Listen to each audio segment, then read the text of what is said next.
Poodles, you're in the dog. Y'all know what time it is. We're going to go ahead and thank God every minute of every day. It's a Throwback Thursday in this piece this morning. Good morning, world. It's your boys, the Two Live Stews. He's Dougie. I'm Ryan. But together, we make the Two Live Stews and your Two Live Stews experience.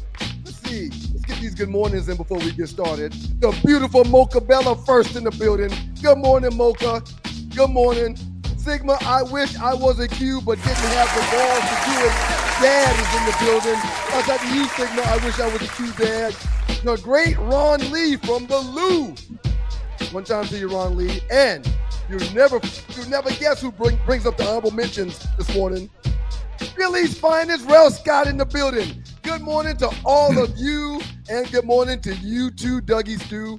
How you feeling, sir? Fantastic, man. How about you? I feel judged this morning, but we're not going to get into what happened during the show prep meeting. We're not going to get into that. I do want to make a statement real quick. I'm going through a transformation and growing my hair out.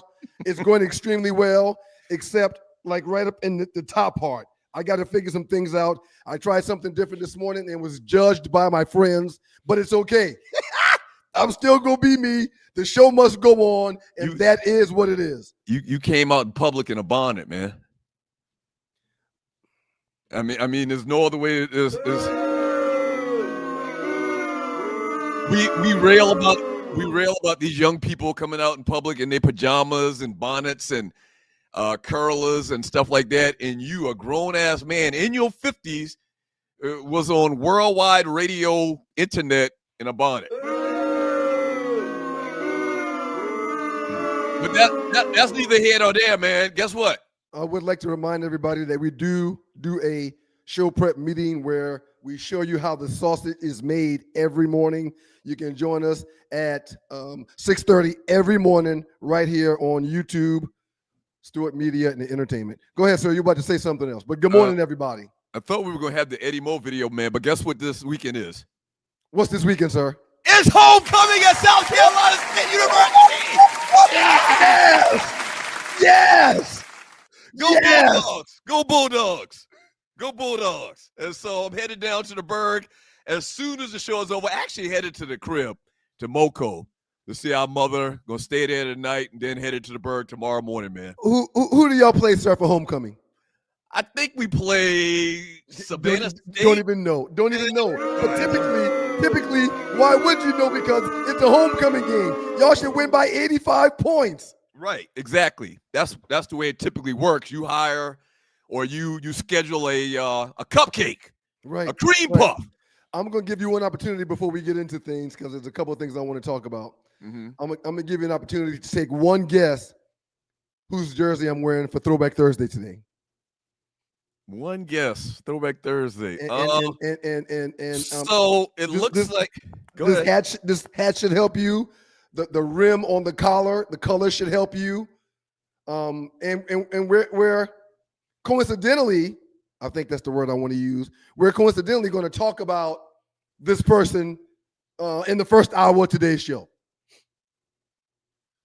Well, it looks like you got Georgia colors or Falcons colors. Okay. You know better than the first. Why would I ever put on a Georgia jersey? That's true. You would never put on a Georgia jersey. You went to Georgia Tech. Okay, very good. So a Falcons jersey, red, black, and white, and then you got on the Crunk hat. Which symbolizes or represents what for us? Crunk juice. Well, yes, Crunk juice, but ATL. I'll tell a story about this in a second also. Okay. Jamal Anderson? Damn. Why would we talk about Jamal Hines Anderson? Ward? Hines Ward, a Falcons jersey, sir? No, you don't play in the Falcons. I got confused with the Georgia. That's it, man. That's it. I don't have any more time. That's it. Who is this? Prime time! I wasn't even thinking. I never seen you in a primetime jersey before, man. I just said, well, I've got just about every jersey Deion's ever worn in this house somewhere. He's one of my favorite players. He was very good to the Stews, and I support he and his family. I'm a fan. I like the guy a lot. Right.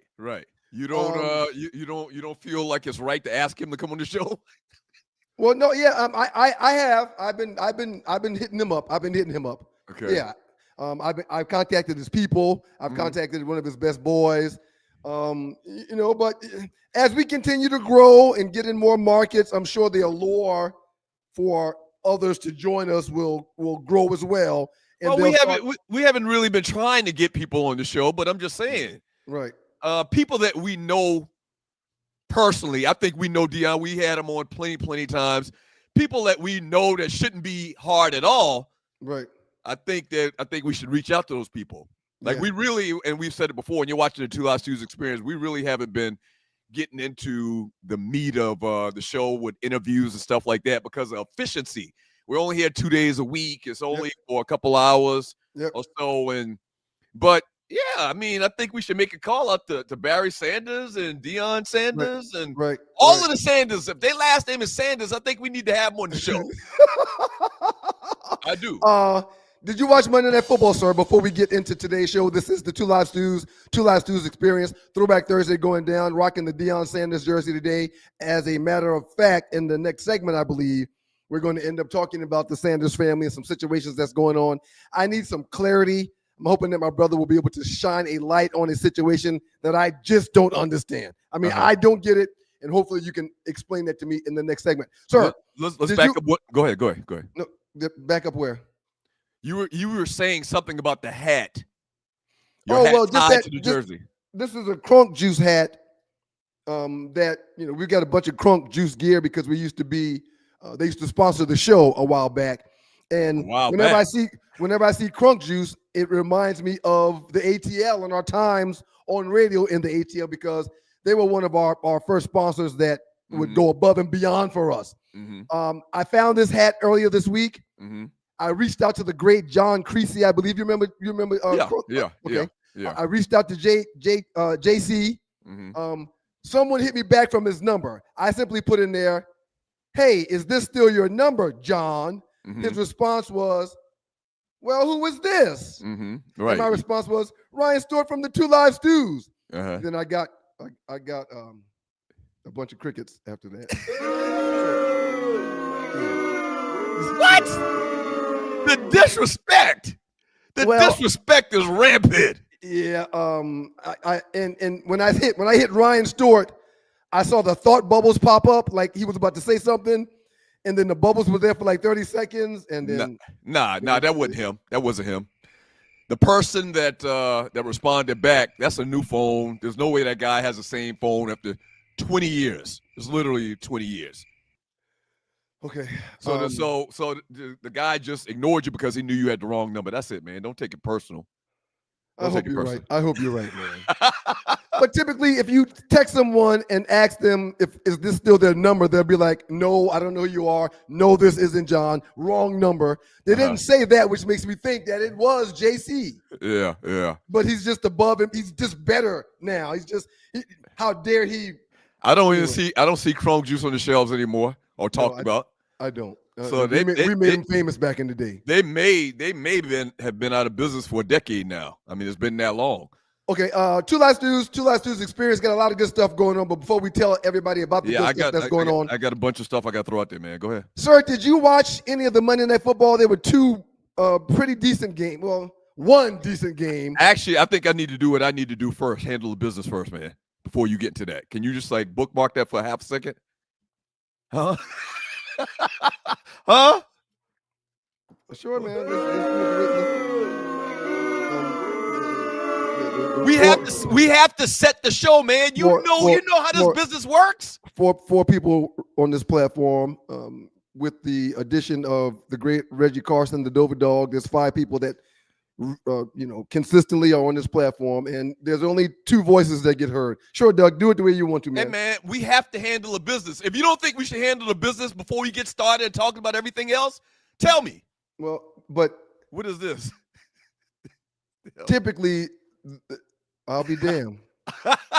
Yeah. So this is you this morning, man.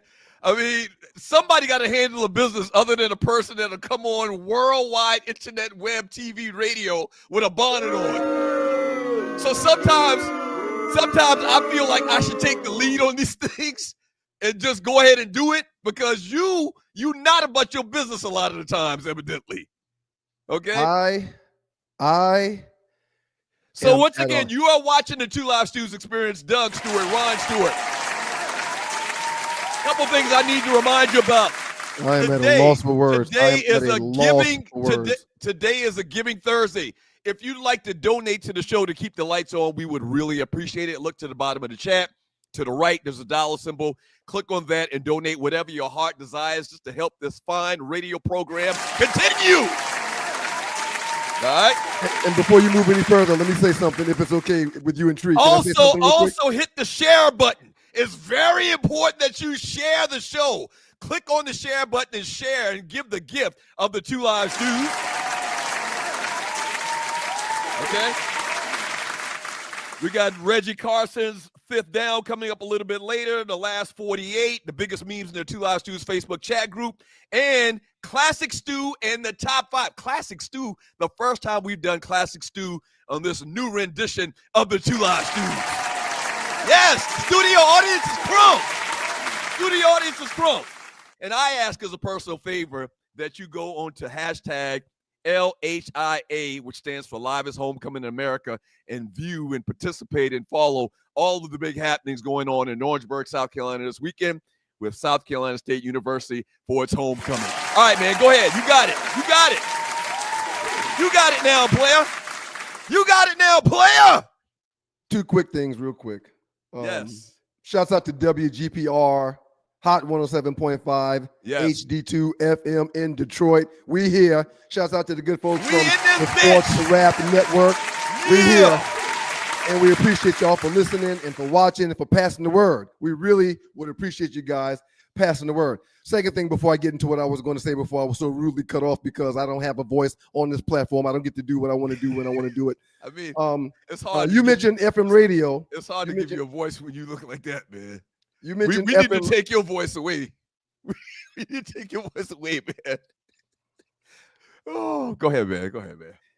You mentioned FM radio a second ago, and you also mentioned how we still need these donations.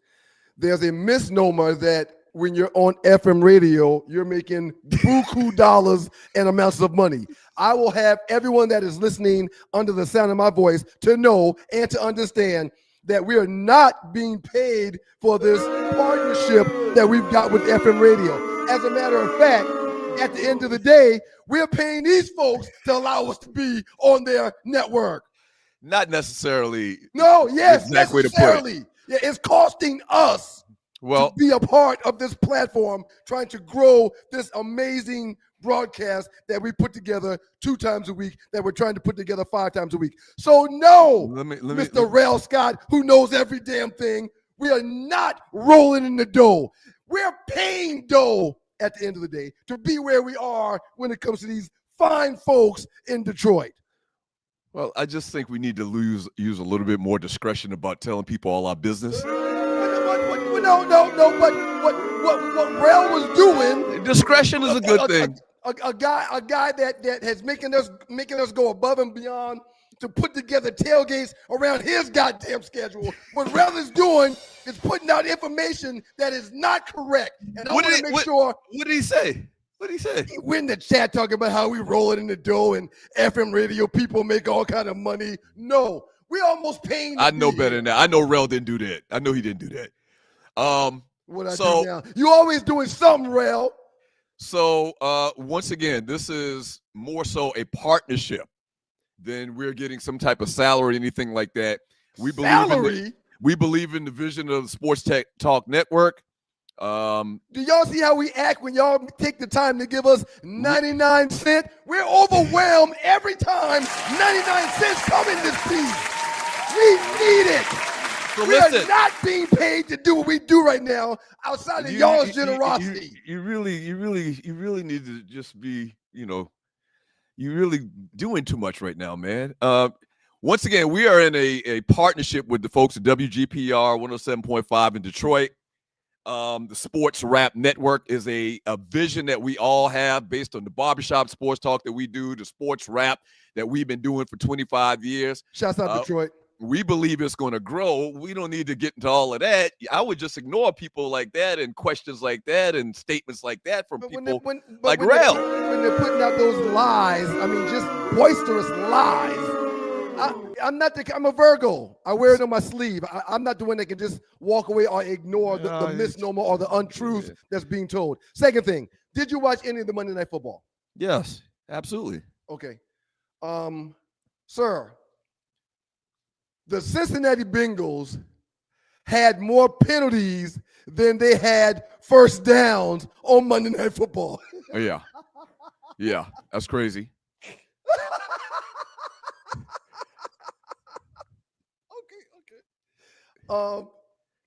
That's mind-blowing to me. As a guy that loves football, watches football, and plays football. I'm the guy that there's football on Thursday night, which I'll watch, both games in their entirety. There's college football on Saturday, and there's NFL football on Sunday. By the time Thursday rolls around, which is today, I've made time to watch every game that was played last week. I love it. And to see a team like the Bengals, who are just missing so many things, to see them have more penalties than first downs, and to see them get beat down the way that they did, it's just mind-blowing to me. Last thing about Monday Night Football. This is one of my favorite songs of all time. It's just something for the radio. Thoughts and prayers out for the cheetah. I spoke to his representation, and that would be Tyreek Hill. I spoke to his representation a couple of days ago. Shouts out to the great Robert Bailey with Rosenhaus Sports.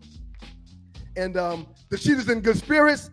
The cheetah feels as though he'll be back stronger than ever eventually, but he's dealing with a lot. Yeah. I was blessed to be doing something while watching that game that did not allow me to see the injury. And then that put me on high alert the rest of the game because I knew they would replay it from time to time. So I haven't seen it. But oh my gosh, the way people are describing it is something else. Please continue, Doug. Go ahead. I'm sorry. I just need to get those two things off my chest. Well, I was going to say...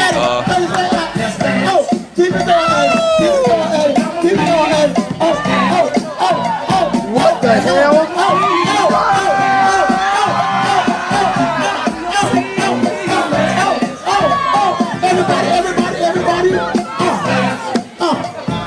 Great Eddie Mo, man. Man, I want to see what you're going to do when you break it down. When I start to break down. I want to see what you're going to do when you break down. I want to see what you're going to do when you break down, baby. Rest in peace to the great Eddie Mo. Why it was the appropriate time to play that then and there, I have no idea. But hey, I have nothing to do with what if y'all read, I put notes.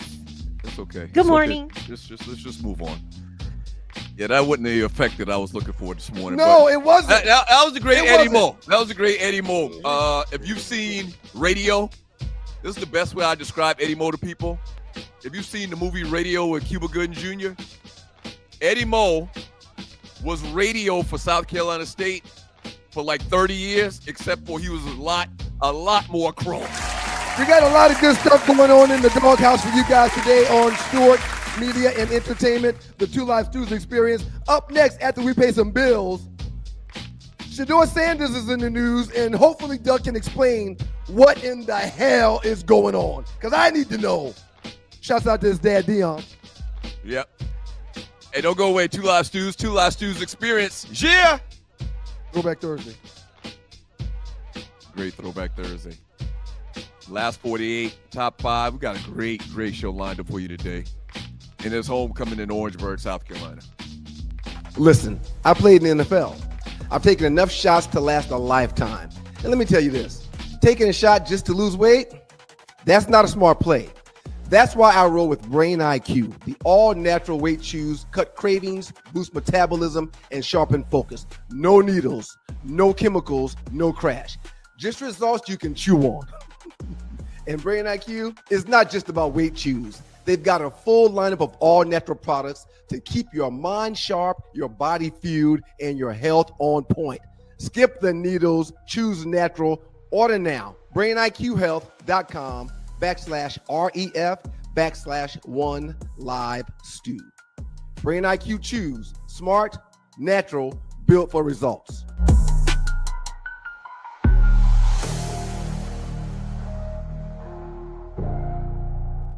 an outstanding coach.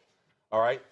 But why the hell isn't he putting Shedeur Sanders? We're all waiting to see the Shedeur Sanders be the guy or Gabriel, whatever. Something's missing. Something's missing with this kid. This kid talks. He runs his mouth like I could be a starting quarterback with his arms crossed like this. Get your ass in the front row and study and do all that. If I know, the whole league knows. Quit being an embarrassment that way. You got the talent to be the quarterback. You should be. You should be embarrassed that you're not the quarterback now. Vocally, anything to say about? Enjoying yourself and having fun. Huh? That's what more. That's what we're gonna that's the show. Coaches have that belief.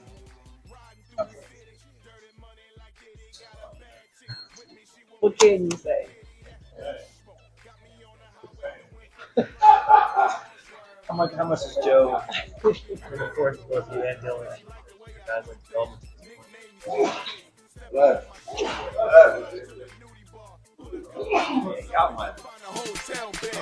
I'm going to try not to lose it. Good morning, world. We appreciate y'all for being here. It's your boys, the Two Live Stews. Doug Stewart, Ryan Stewart, the makeup of those Two Live Stews. Can you please explain the two videos that we just showed the people before we get into the conversation? That should be a brief conversation, but I need your help with the conversation. So if you're just listening to the show and not watching it, the first clip was Rex Ryan on Greenberg show. Damn. What's it called? Get up. Get up. I don't know why I always forget the name of that goddamn show. Hopefully you don't have a problem doing that with you and your girlfriend in the room. Hopefully that's not a problem for y'all. Hopefully that's not an issue. Please continue. I need your help. I need your help with this. Please continue. So that was Rex Ryan basically excoriating Shedeur Sanders about talking. You know, he's saying, you know, because Shedeur had made these comments last weekend pretty much that he's better than a lot of these quarterbacks, or a lot of these quarterbacks in the NFL aren't that good. And so Rex was basically saying, stop talking about that stuff like that and saying all of these things. And then in response, people are speculating in response. Shedeur did interview with the media there, and I'm assuming in Cleveland, and didn't say anything. Because every time he says something, he gets shit for it. That's it. Thank you. What didn't you get about that whole story? I didn't understand why Shedeur, who is a pro now, why he would even do something like that? I didn't understand why he would belittle himself like that. I didn't understand why he would. Wait. Stop right there. Why do you think he's belittling himself? Sir, have you ever seen a professional athlete get in front of a camera that is going to be nationally shown to the world and do what Shedeur just did? Have you ever seen a professional athlete turn into a mime during an interview? Yeah, but long story short, he just fucking with them. That's it. They F with him, so he's effing with them. The media and all of these talking heads. Basically, they're an extension of people that were interviewing him. It's a bad They're an look, extension Doug. of the media. They were an extension of Rex Ryan and what he said. It's a bad look, Doug. It doesn't do him any good. It doesn't do him any justice. And it does not serve his current purpose right now of being looked at and accused of being a freaking jerk. Perhaps. It does him no good.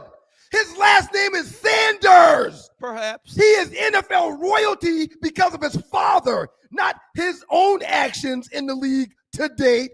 And for you to do that is, to me, I looked at it like he set himself back and it was an embarrassment. Yeah. Thank you for explaining that it was possibly done because of what Rex has done. No. However, you're not going to benefit by allowing your chain to be pulled by others. Yeah. Well, he can find somebody that's ridiculing him or busting his chops every single day. Does he give them the credit? Rex Ryan has had 15 head coaching jobs, hadn't done a damn thing with any one of them. Why would you dignify that? Yeah, well, I mean, I just think he don't care at this point. And he's tired of people. He's tired of people. He's tired of people attacking him. I agree with that. I thought it was brilliant. I agree with that. He didn't say anything inflammatory. He spoke to the press. They can't say that he didn't do his job. One of the parts of your job being a professional athlete says you have to speak to the press in these particular situations. Jason Hill. And, I respect your thoughts and opinions. Go ahead, Doug. And I thought it was genius. I thought it was absolute genius. Now you play in the NFL, and you're probably looking at it from a much different angle than I am. Hey, Kim I thought James. it was genius. Hey, Kim. Okay, before you take all these down and put Kim's back up real quick, Tree, if you can. No. Okay. Why are they interviewing the third string quarterback anyway? Because of his last name. Hold on. Because of his last name. Not because of what he's doing in the field, because he hadn't played in months. They're interviewing him because of his last name. With that being said, how did he represent his last name with that stunt? Okay, go back to all these. Dion probably told him to do that. Dion probably told him to do that. Sir, we know that man pretty well. He did not tell his son to act like a mime. Okay. No, sir. No, sir. Don't put that on this guy. Don't put that on this guy. Yeah. All he says, Marshawn Lynch would do the same thing. Kind of. I didn't see it as an embarrassment. It's the exact same thing. It's basically the exact same thing. No. You didn't have a problem with Marshawn when he did it? Because Marshawn told us what the hell was going on. Well, he don't want to tell us. Marshawn explained that I'm only sitting. I don't want to be here. I'm only sitting here because I'm forced to be here. I'm only here because I don't want to get fined. Okay, say that, Shador, but don't get up and take my time or the millions of people that are watching's time, or don't get up and do what you did to your last name by just doing this. How good would our program be if I decided every day we do a show for one segment, when you talk, I'm going to do this? You making way too much of this, man. You're making way too much of this. The world is against that kid. Right. Don't give them the fuel. Don't give them the fuel to burn you. Yeah. Okay, man. You get a chance to get a camera in your face as a third string quarterback. It doesn't happen. The reason, hold on, stop right there with that. Stop. I'm talking. You can't stop me and try to tell me something while I'm talking. How does that work? Don't take the blessing that you have of the world being able to see you and listen to you by doing that shiggity. That's an embarrassment. How often do we see and hear from a third string quarterback? And you want to take the time that you're getting to do that? Oh my gosh, Shador. Oh my gosh. All right. I'm done. The reason why they're talking, damn, man. Can you just cut up the air conditioning wherever you're doing the show from, man? The kids get cold. The reason why they're talking to a third string Hagatha, this isn't funny.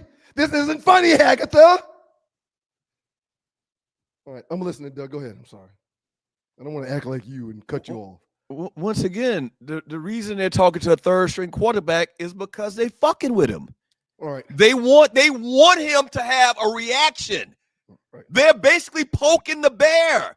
That's exactly right. That's exactly why they are interviewing a third string quarterback, because they want him to say something inflammatory.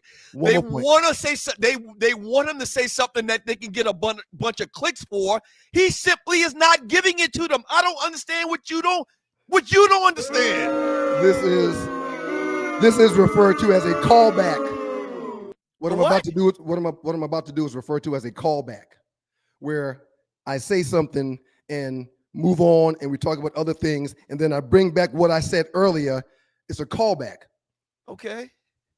Jake Browning for the Cincinnati Bengals, the team on Monday Night Football that had more penalties than first downs. Jake Browning went 14 for 25. Wipe your neck, man. That's a bad look, man. Look like you've been. Go ahead, man. Go ahead. The kids get hot. I mean, the kids get cold, and if I lower the thermostat, then that's going to wake the kids. You're running a business over here, though, man. You got. Okay, go ahead. Jake Browning went 14 for 25, 125 yards. He is the starting quarterback currently for the Cincinnati Bengals. Okay. Why wouldn't the Cincinnati Bengals, knowing that their starting quarterback, Joe Burrow, is going to be down for a significant amount of time, why would the Cincinnati Bengals not say, well, Cleveland Browns have Shedeur Sanders that they have no intentions on using. Let's see if we can give them a 6th-round pick in the future to get him. Let's see if we can give them their 5th-round pick back to get him. What is Shedeur doing to assist himself with creating an opportunity for himself by doing that, Shiggity? Well, he's doing everything that he was supposed to do when he was in college. No. He's doing everything he can do at this point, being a 5th-round draft pick, and he doesn't want to give them any fuel for the fire. I don't understand what you're missing, man. Go ahead. McDowell, great point. Bring that Q gummies. I want to talk about those in a second, plus coffee. I am drinking coffee, and that probably is another reason why I'm heating up the way I'm currently heating up. But, okay. All right. And guess what? Jake Browning wasn't supposed to or speculated to be a top 15 pick at least. Right. A lot of people said he probably would have been a top 5 pick. Browning wasn't projected to be a top 5 pick and dropped to the 5th round because people, i.e. the media, don't like him, i.e. or like his daddy. Now the media. Very different situations and scenarios than where these two guys we're talking about are. Now the media has this SHIT storm to exploit. Now the media can say, here's another reason why this alleged top 5 pick ended up dropping to 144. He's doing this? Oh, we've heard so much about how he didn't handle the interviews at the combine. We've heard so much how he dismissed certain teams or came in meetings and had his headsets on. Oh, those things must be true. What? If he's going to get a camera in his face and do this. Stop right there, man.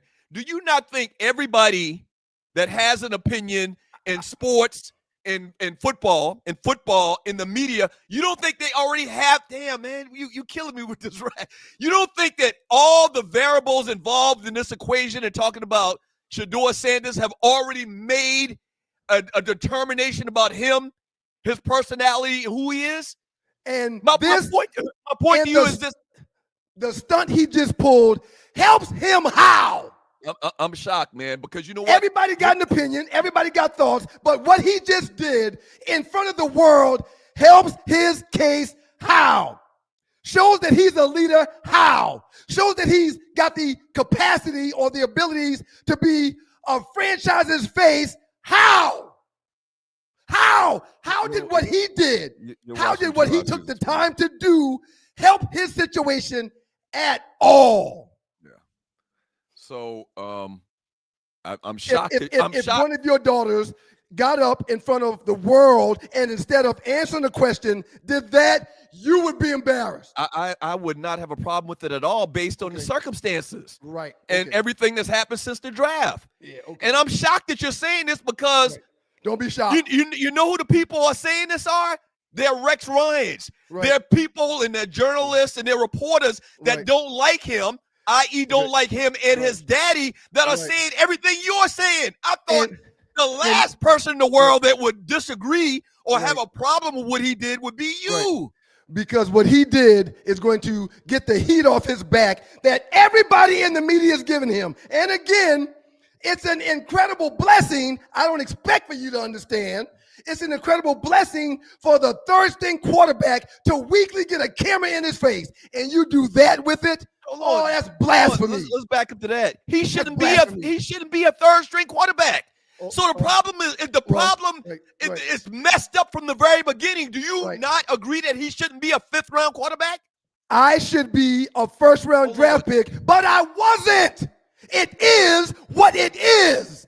He's 144, acting like he didn't even deserve to be there when you do stuff like that. From Arlie, no matter what he does, he's going to catch hell. If he was balling, they would talk about how he had special treatment on the sideline. He ain't shit. Quiet, he's arrogant. talking, he isn't good. Right. I'm shocked that you have this take, man, Right. because this is the take of Rex Ryan's. This is take of all of the people that are against this No, guy in media. The last thing I expected is you to say something like this about this whole situation. This is a hot take. We played the clip of Rex Ryan going off about him talking too much, disparaging these other quarterbacks that he think is better. You sound just like Rex Ryan. This is a hot take from a former professional athlete that understands third-string quarterbacks aren't blessed to get the world's attention at any time. That's where this is coming from.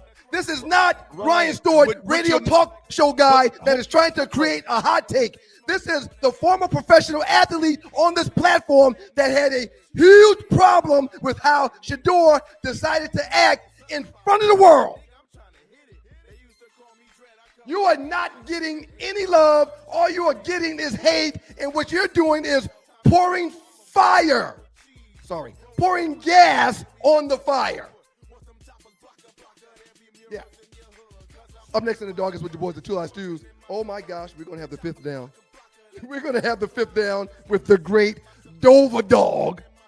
For the people that aren't the brothers and don't understand what the Dover Dog is, his name is Reggie Carson. That's what his people named him. You really did some gummies and coffee this morning, man? I didn't do any gummies. And the gummies that Brother McDowell was referring to was the weight loss chews that Brain IQ sells. If you're looking for a GLP-1 platform to lose some weight, don't take no shots. Don't do that. All kind of side effects of those shots. Brain IQ is blessing folks with a sugar-free chocolate and or caramel chew that has the GLP-1 formula inside of it that's helping people lose weight naturally. Let me ask you one last thing about this Shador thing. Yep. You think him playing political games and saying all the things that the media wants him to say or that the fans want him to say, where has that gotten him to this point? Right. Not exactly sure what the question was in the statement that No, you just the made. question is, he's played the political games. Right. He's tried to answer the questions the right way. Right. Where did it get him? It got him drafted in the 5th round, and Right. it got media and reporters still clowning him right now and laughing at him. Understand this. Uh-huh. I watch these games every week, not just the ones that are publicly broadcasted. Okay. There's several positions and there's several teams that could utilize that young man's services. I think he's worthy of getting an opportunity to have his services utilized. Right. But what he's doing with things like that is not assisting his cause to show someone, we want you to be the face of our franchise. He did not help himself get on the field with that interview. We got to go to a break. The Dover Dog up next. Damn, it's hot in here. I feel like I'm about to melt. I'm going to have to wake the kids up. I got to cut the air up. I got to cut the air down. I'm hot as hell. If hell is any woman than this, I got to start doing it right. I got to do right. Listen, I played in the NFL. I've taken enough shots to last a lifetime. And let me tell you this. Taking a shot just to lose weight, that's not a smart play. That's why I roll with Brain IQ. The all-natural weight chews cut cravings, boost metabolism, and sharpen focus. No needles, no chemicals, no crash. Just results you can chew on. And Brain IQ is not just about weight chews. They've got a full lineup of all-natural products to keep your mind sharp, your body fueled, and your health on point. Skip the needles, choose natural. Order now. BrainIQHealth.com/REF/1LiveStew. Brain IQ Chews. Smart, natural, built for results.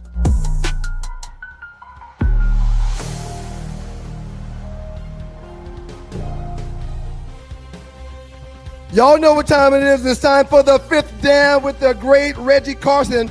We call him the Dover Dog. Good morning, bro. How you doing? Good morning, good morning, good morning, good morning. Good morning, Stews. We're here to get it going, baby. Yeah, bro. Yeah, Morning, bro. team. Yeah, bro. What's the word? What's the word?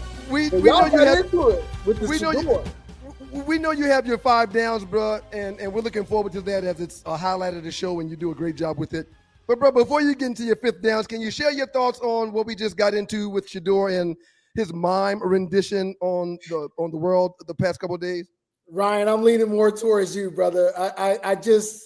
I mean, look, the kid's a third round. I mean, excuse me, a third string quarterback. Right. I just don't see how it benefits his cause with the clap back. Now, I understand we as a culture need to clap back all the time, but and I'm a little surprised, Shador. I really think he needs some media training. I think at this point in time, it's very difficult when you have a famous father to follow under those footsteps, especially in the same profession as that famous father. And he's not Dion. Yeah, I saw somebody made a comment about Marshawn Lynch. I know Arlie said something about it. Marshawn had a Super Bowl under his belt. Marshawn was beast mode. Marshawn had the pedigree when he went out and did that. This kid does not have that right now. And I understand we got this, and I'm with you with this. Mm-hmm. I love this. Mm-hmm. I love his swagger, but he still needs some media training because doing the mime thing, I'm like, what is he out there doing? It took me a minute. I'm a little bit older. It took me a minute to figure out what he was doing. I'm like, what is he even doing? Well, simply put, bro, we can't stay on this all day long. Simply put, he's screwing with them, man. He's screwing with them because they've been screwing with him. The media is part of the machine that has him where he's at right now as a 5th round draft pick. When there's no way he shouldn't have gone no further than 10th. And so at this point, he's like, you don't care what he does at this point. I get that, but why not Play the game, continue to play this political game? You're going to have to at some point in time to get up the depth chart and go through all this bullshit that they're putting you through. You're going to have to do something. So sometimes it's just as easy to say, we're on to Cincinnati. Mm-hmm. We're on to Cincinnati. We're on to Cincinnati. We're on to Green Bay. And just let it go. Let that stuff go. As long as you're keeping yourself going inside the hurricane, they want to see what's going on inside the hurricane. Go ahead, Doug. Talking to Reggie Carson right now. He served as a correspondent for Fox Sports, the daily sports source. We serve weekly as an on-air talent to discuss national sports. So this is the 5th down, bro. Wait, first of all, before we get to your 5 downs, the throwback gear on. Who is that? Who is that? Chicago Bulls, the warm-up, John? Yeah, I love it. Oh, I love it. George Jones. I love it. I love it. Classic. Yep. You got to go different, baby. You can't go with the Jordan jersey. Right. Everybody got the Jordan jersey. Yeah. You got to go with the Jordan. No. Dog, go ahead and bless us with the 5th down and your 5 downs, bro, so we can get this party started, bro. Look, man, real simple. 5 downs. We're starting with the 5th down right now. And the NFL is so razor thin. It's super razor thin. You can't get too far behind. You never know what's going to happen. Injuries always pop up. My 5th down starts off with the Ravens in Baltimore. And now they're 1-3 and don't have Lamar. So they had some games that they could have won, didn't win, stack up in the background. Now they find themselves trying to catch up to Pittsburgh and the other teams in the division without their leading gun, without their MVP. You know, the Ravens are 4-9 without Lamar. So we're going to have to see what's going to happen with this hamstring injury that he has. Final score was 20-37 versus the Chiefs at home in Kansas City. Lamar went 14 for 20, 147, 1 TD, 1 interception. Ended up leaving the game early with a hamstring injury. And to our understanding to this point, he won't be available for the next week or 2, possibly. And they're already in a position where they are in danger with Kansas City, looking as if they may have found a way to get back into the mix. Right. Their defense, like, when have you seen the Ravens defense look like this? I mean, outside of Kyle Hamilton, I don't see anybody putting any thump on anything out there. You're dealing with a few injuries on that side of the ball too. Right. All right, bro. Let's roll out number 4 on your list. All right. Well, you know, Ryan had mentioned it earlier, and I'm a little heartbroken. The cheetah, Tyreek Hill, I actually think is going to be a career-ending injury.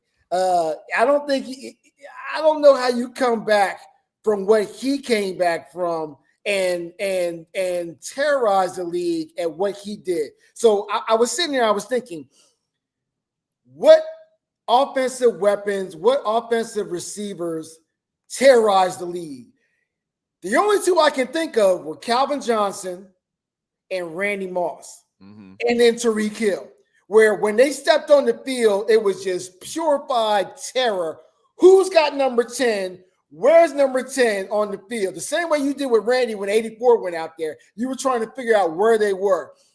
This guy, he might not have the best hands in the world. He might not run the best routes in the world. But when the guy showed up one time and went like this to a dude that was in front of him, I said, oh my God. He's special. He's special. Yeah. This kid is special. He did it to a guy. If you look at that tape, he did it to a guy who was in front of him and said, peace. Bye. Right, I'm out. Right. And you're exactly right. When Ryan mentioned him earlier, I wanted to comment about the injury and how bad it looked. His leg was basically turned to one side. And so he may come back because they got great doctors and technology, and modern medicine is way better than it was 30 years ago when I blew out my ACL. But I don't think he ever going to be the same explosive Tyreek Hill. He's 30. Look, age is the great definer. He's 31 years old right now. So say he comes back next year. Normally with ACLs, it takes about a year, 2 years to really get back to where you are. Now you're looking at a 33, 34-year-old Tyreek Hill. I just don't see it. And when you start looking at the money that's going to be owed to him and the money that he's going to want, I just don't see it. I mean, it's a brilliant career. Now we need to talk about, if we ending it right now, is his career a Hall of Fame career?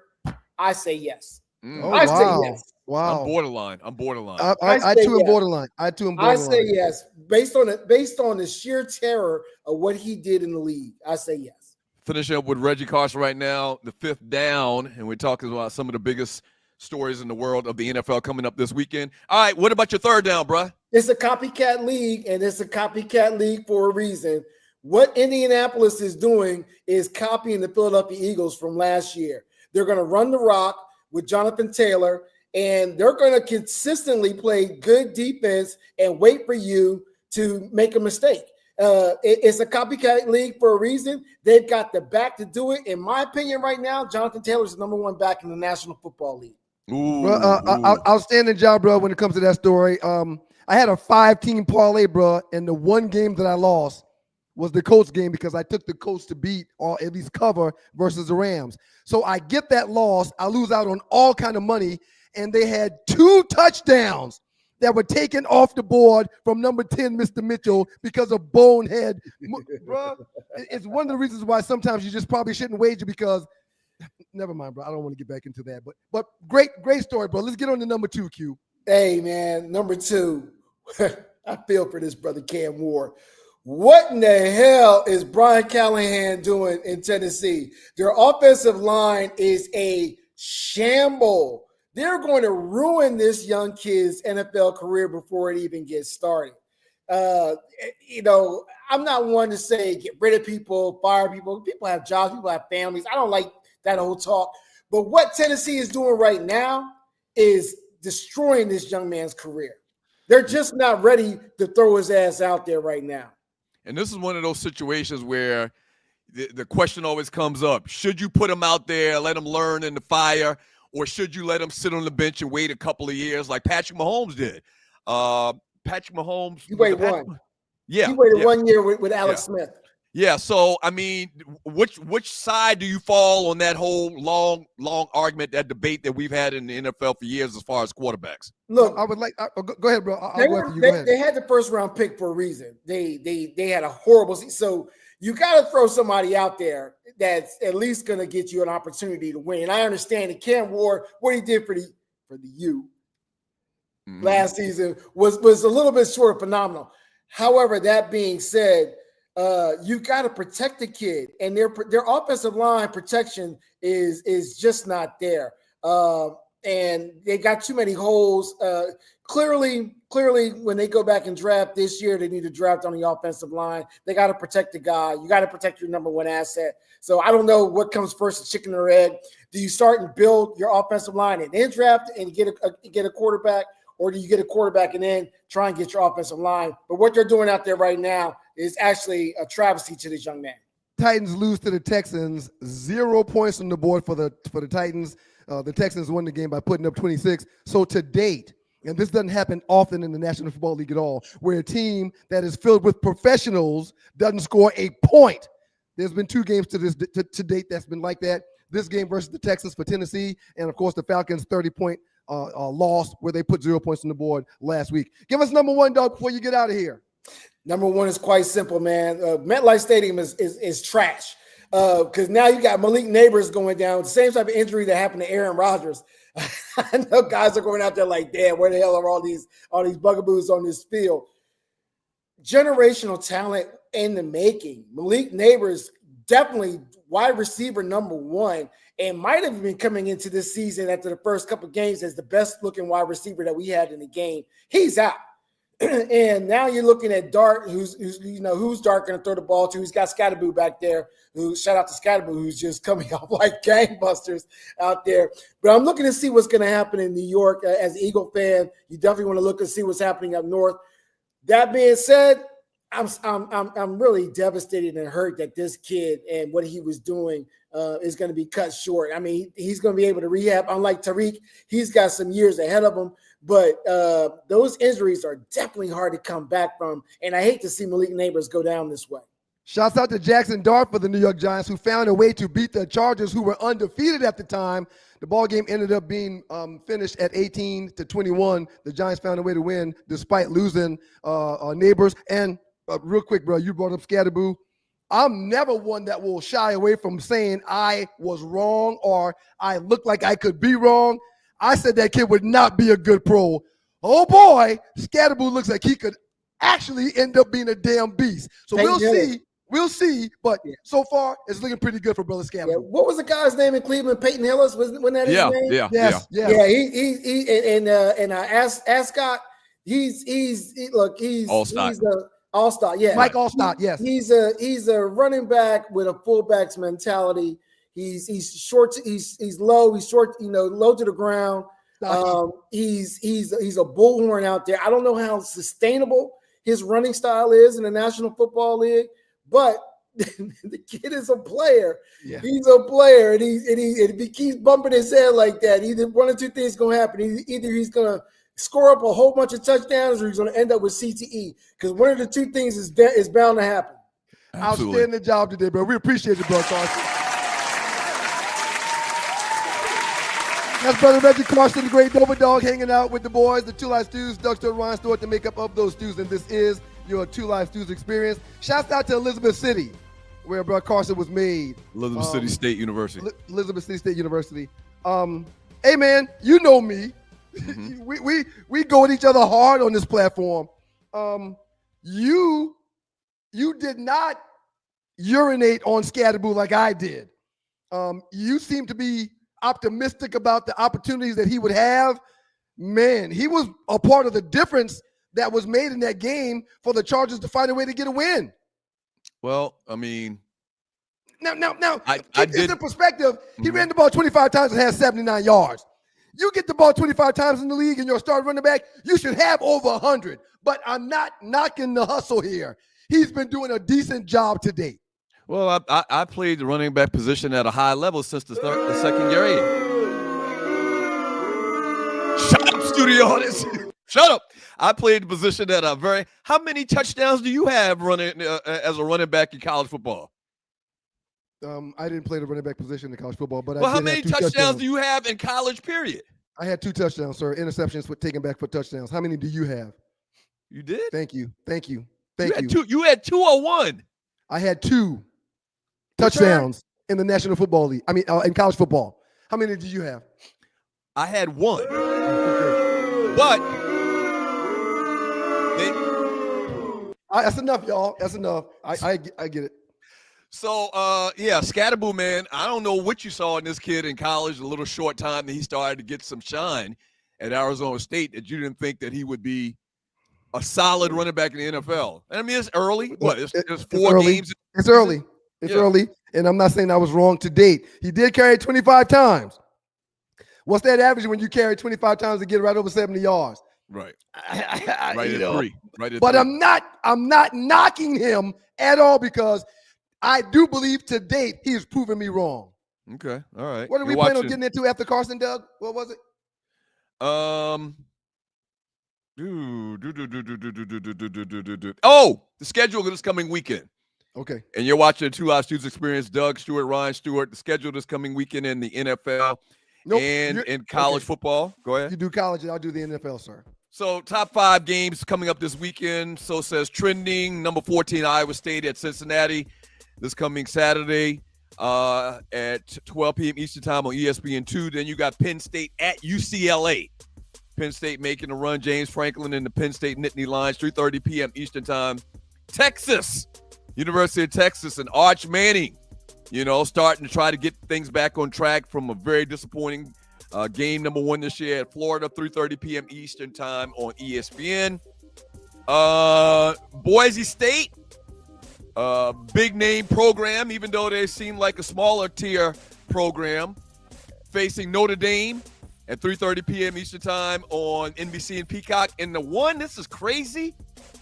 I think the number 1 game this weekend is the Vanderbilt Commodores taking on Alabama at 3:30 p.m. Eastern time on ABC. Vanderbilt has been playing phenomenal football, put hands on the University of South Carolina, which nobody saw coming.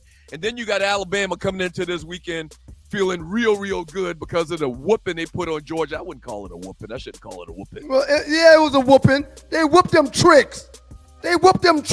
Between the hedges. It was a whooping, sir. My brother played at Georgia Tech, so he hates the University of Georgia. So Alabama hosting the Vanderbilt Commodores. I can't ever remember any time in my life where Vanderbilt has gotten this great of a start. I can't wait to watch that game this weekend.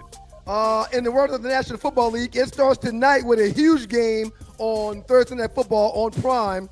The 49ers travel to L.A. where they'll play the Rams. Huge game because the 49ers still have some promise, even though they're dealing with a lot of injuries. And the L.A. Rams right now with Puka. Just say Puka. Just say Puka. Puka and his crew out there with Adams on the other side. They can't double Puka, and he's like unstoppable. So I'm looking forward to that game tonight with the 49ers and the Rams. I'm also looking forward to seeing the Broncos and the Eagles get down on Sunday at 1 o'clock. The game will be in Philly. The reason why I like this game is because Denver Broncos have shown the capacity to have a really good defense. And, of course, we know Philly's offense has had some struggles when it comes to the pass, as well as with their running back not being able to do what he was able to do last year. So let's see how that game works out. I'm looking forward to seeing that one. And the last one I'm looking forward to seeing is, and this is going to sound crazy, but the Chiefs and the Jaguars. The Jaguars are 3-1 right now and playing some pretty good football. Travis hadn't done exactly what we've been expecting Travis Hunter to do, but the Chiefs have been on ebbs and flows. They've been good, they've been bad. We're trying to figure out who they are as they deal with injuries also. I'm looking forward to seeing that game. The game will be played in Jacksonville. If the Jaguars can find a way to beat Patrick Mahomes and the Chiefs, they will be on the map and people will start taking them seriously, which they should be taking seriously to this point, but they aren't, even though they're sitting at 3-1. That's the games I'm looking forward to this weekend, sir. You mentioned Saquon Barkley.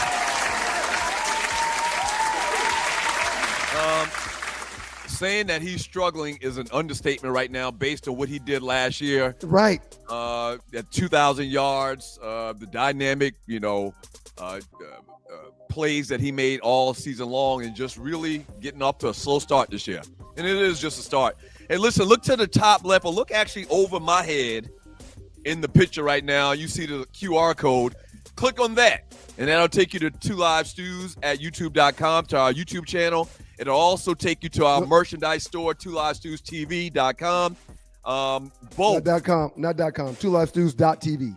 twolivestews.tv. Apologies. twolivestews.tv. So just at some point when you get a chance, if you're watching this on your computer, you can click on the QR code and see our different shops and whatnot. Hello there, it's your favorite cruise director, Arlie Michelle, and you want to be on the inaugural Cruise with the Stews, February 6th through 9th. What's up, Stew Nation?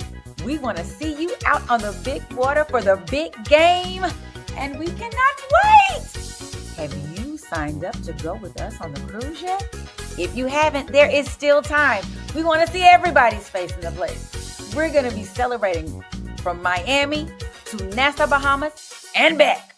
You want to be in the place. Can't wait to see ya. Yay! so excited. We're gonna cruise together. Cruising with you, cruising with you, cruising with you. Come on, y'all. Ah!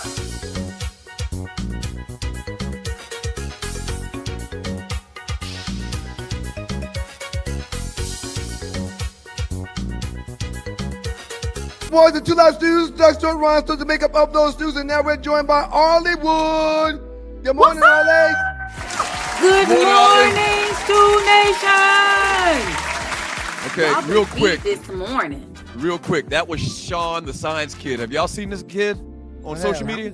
I have.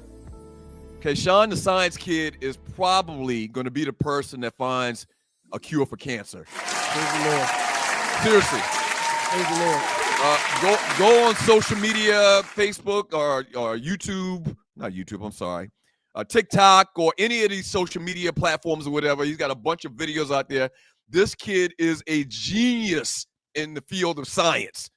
And you just got to see him to understand what I'm talking about and how great this kid is and the big things he's going to do in life. I'm sure he is. I met a young lady.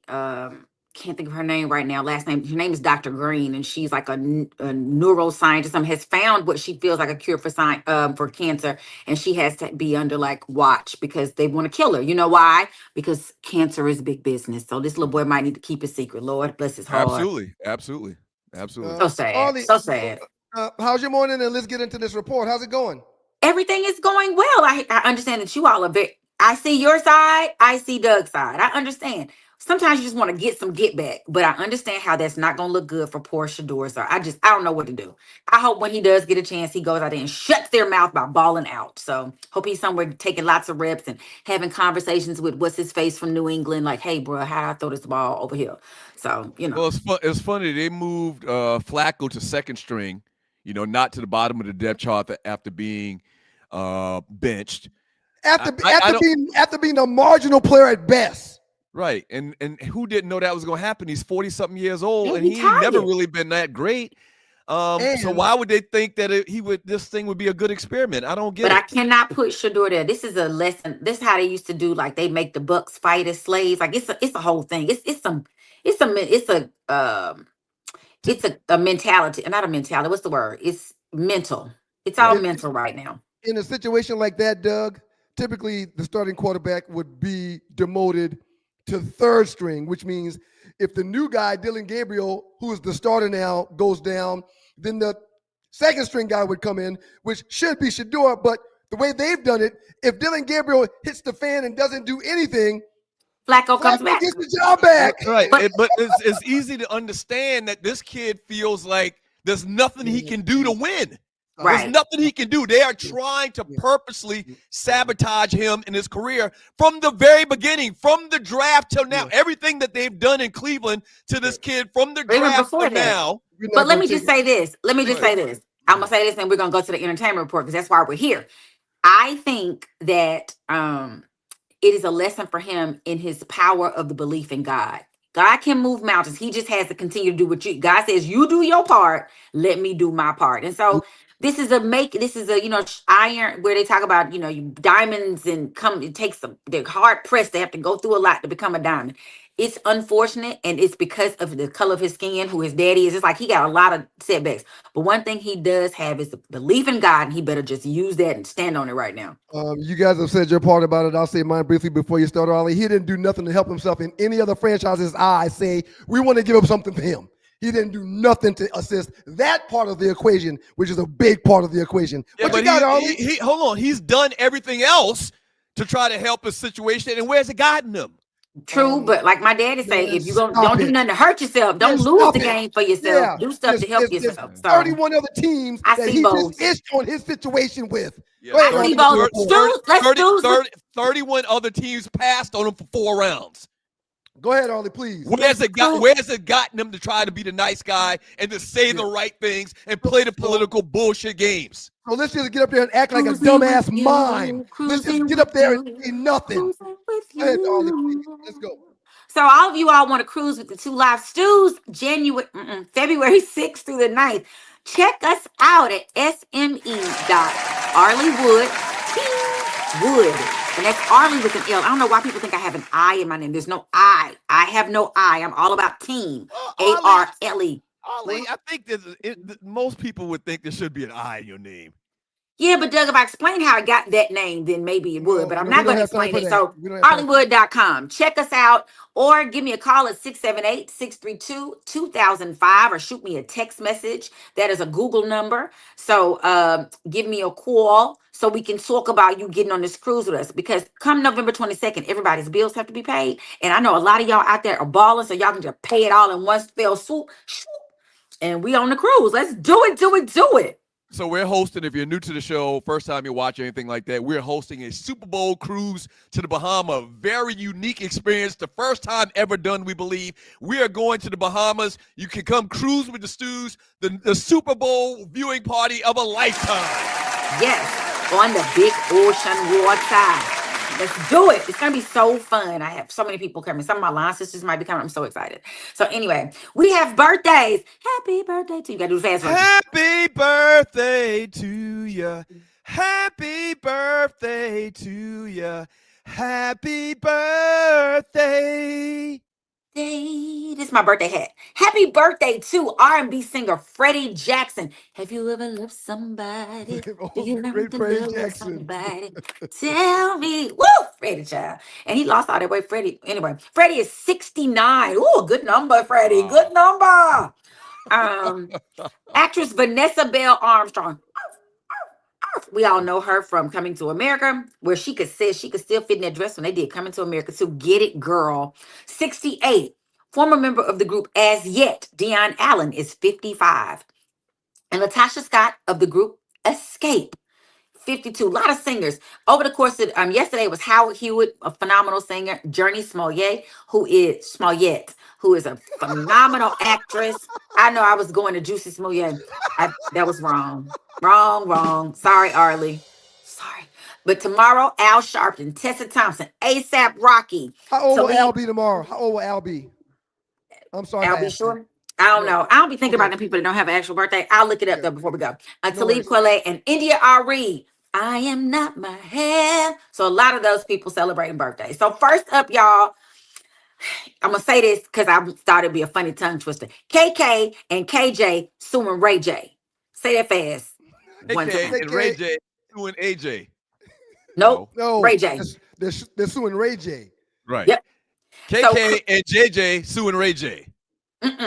So Kris Jenner, who is KJ, and Kim Kardashian, who is KK, suing Ray J. So they are tired of Ray J. Apparently, they have filed suit. They never filed defamation suits. They just let people stuff roll off their back. I am not quite sure.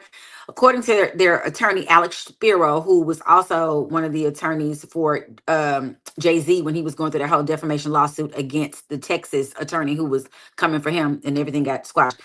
He is saying that the allegations that Ray J keeps saying, and he said them twice, but he said it in the Diddy documentary, and he said it again somewhere, that the Kardashians, he would not be surprised if they had some RICO charges being brought against them. Now, I'm not quite sure why saying it is causing them to literally file a lawsuit. That is crazy. Are you finished with that story? I just wanted to know what your thoughts were on, like, because it's saying that Kris Jenner and Kim Kardashian have never brought a defamation claim before, nor have they been distracted by the noise. But this false and serious allegation left no choice. That was what the attorney said. They also went on to say that Ray J is unable to accept the end of his fleeting relationship with Miss Kardashian over 20 years ago.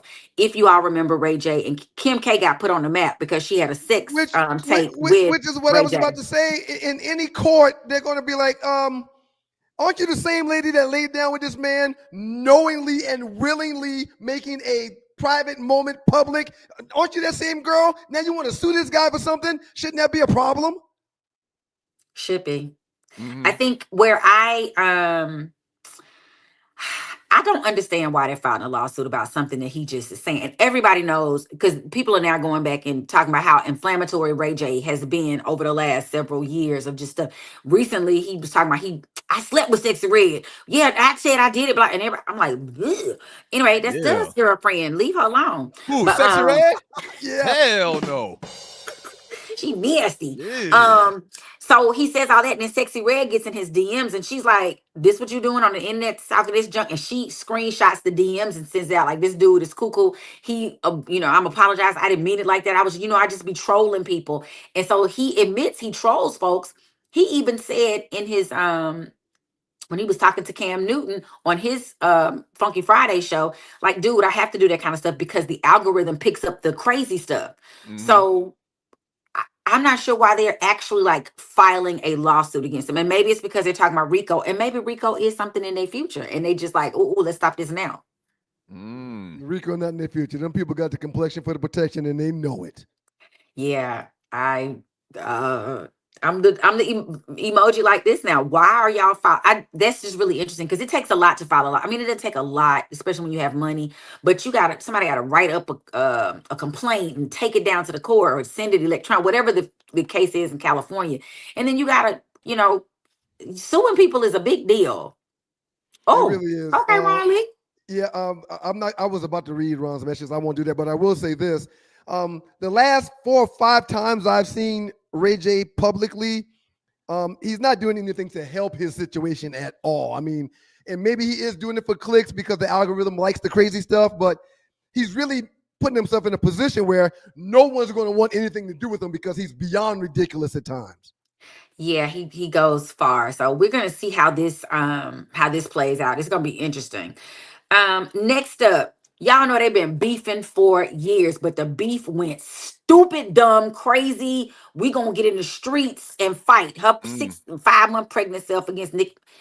So let me just say, Nicki Minaj started on this whole. She put out a tweet when Cardi B's album, it got certified platinum a few days after it went out. But Nicki Minaj they keep doing it on Twitter, which I don't understand why any of us are on the former X, formerly known as Twitter, because don't we not like him? But anyway, that's another story. She posted, "Am I the drama?" She posted, "Am I the drama?" ? Simply writing $4.99, referencing that her promotional iTunes price on the project was bargain basement. So then she also threw shots at Cardi's pregnancy while parodying the lyrics of Cardi's new song, Magnet. I have not heard this song, but it must say A, B, C, D, E, F, G. Falling off the charts with a big belly, running trains, Nicki Minaj wrote. Barefoot, still smelly. Still, you could not outsell me. So then Nicki goes on later to talk about the child, her daughter. She talked about Culture. "Dear Culture Vulture, your mom is pregnant with another monkey to add to her litter. My Lord. The gag that she was jealous of a little baby boy simply because his hair was longer than all 4 of you bald monkeys put together." Oh my Lord. Jesus. Oh my Lord. It My went Lord. sideways from there. So Nicki Minaj has been on a rant. She's been coming after Jay-Z. Wait a minute. Now, who made those comments? The Nicki Minaj. Nicki Minaj made those comments. Nicki Minaj made those comments calling Cardi B's children monkeys. Oh my God. Bald-headed monkeys at that. It hurts my heart. And Nicki's a bully. Everyone knows Nicki's a bully. And it's sad that she would do the sister Cardi the way that she's. And Cardi's taking the high road for a little bit. She's like, she tried. I was in high school when you was making music and selling albums. Why are you coming for me right now? I don't quite understand. Cardi's taking the high road while taking her shots, but Nicki needs to grow up. She's wrong for what she's doing. Now, first of all, ain't none of these sisters now. Nicki Minaj is from like Trinidad or something like that. Cardi B is clearly. They're still a minority descent, sir. That's what I'm saying with sisters. You mean like fight the power sisters? Like why y'all come for each other instead of because people would like to see a collab between them, but the coming after your children is a whole nother level of dirty. And then Cardi B comes back with your child's special ed, and you just made all you got to talk about is his hair, and then it just was going, and she was like, Cardi B was like, "I heard you in New York, meeting what street you on? Let's do this." Well, she'll fight pregnant. I believe she would. I believe she would. Let me say this, and I'm just thinking about this going back to the Doug Stewart show when I was doing the show by myself for those couple of years. I've always contended that Cardi B has literally stole Nicki Minaj's life. She has literally stole her life. Everything that Nicki Minaj did 15 years ago, Cardi B came and basically one more her on it. Nicki did that to Lil' Kim. Right. Yeah. Right. She stole all of Lil' Kim's life. And Lil' Kim bitched and moaned about it too. She was like, you tell me, because it's the older, it's like out with it. out with the old, in with the new. But I don't think Cardi B and Nicki Minaj had an out with the old, in with the new. I thought they were still like here together because now Nicki coming out with an album and she gonna probably be talking about her record sales went better. And it's just ridiculous. So Nicki Minaj is 42 years old. Cardi B is 32 years old. Nicki, pick on somebody else. Leave that young lady alone. Nicki Minaj said in one of the tweets, I'm looking at it right now, they played you to do that hash to yourself, you flop ass heavy tongue hoe. She do have a heavy tongue. Cardi do have a heavy tongue. Cardi has an accent. She Puerto Rican. She has an accent, baby. It's no heavy tongue. Heavy as hell. Okay. Well, apparently her milkshake bring all the boys and the football players and all them to the yard. So heavy tongue or not, she winning. She winning right now. We said that at the same time. I mean, shoot, I'm a Cardi fan only because when Wig first ran for office, Cardi was in his ish. She was coming for him, and I loved it. Because she was like speaking and the young people were listening to her. And that's what we needed. We need more people to engage in the process. So, yeah. I want to say this is Tina Turner, y'all. She gets a statue in her, I know. She gets a statue in her hometown, a 10-foot bronze statue in Brownsville, Tennessee. And her fans are not happy because they do not like, they were like, why they do her hair like that? That ain't no damn. That's them legs. She's known for her hair being loud and big, and it's called a lion mane. Right. The fans can feel how they want to feel. Put that picture back up there. The fans can feel how they want to feel, but I didn't think this was a bad depiction of her at all. I thought this was kind of on par. You look like J.R. puffing stuff out this mug. I know. I don't know what they should have done different, but I don't know if I like it. But the legs are damn sure a match. Those multi-million-dollar legs. She had insurance on those suckers. So shout out to her. And stay tuned. Diddy is being sentenced tomorrow, Friday, October 3rd. So we're going to hear what happens to him and what he gets in. Quick, Doug, what do you think is going to happen to Diddy? And you too, Ollie, after Doug. I'm scared. I don't know, man. He should be out. He should have been out when they had the darn verdicts or whatever. Ollie? I agree with Doug. I don't think that's what's going to happen. But I don't think that's what's going to happen. If Bill Cosby can do time for someone willingly taking a Quaalude while he was partying with them 50 years ago, they're going to get Diddy for at least 5 years. Watch what happens. And I hope they give him some time, sir, because he's been in over a year. Outstanding job, Ollie. We appreciate you. See y'all in the chat. Welcome to Ollie. Thank you, Ollie.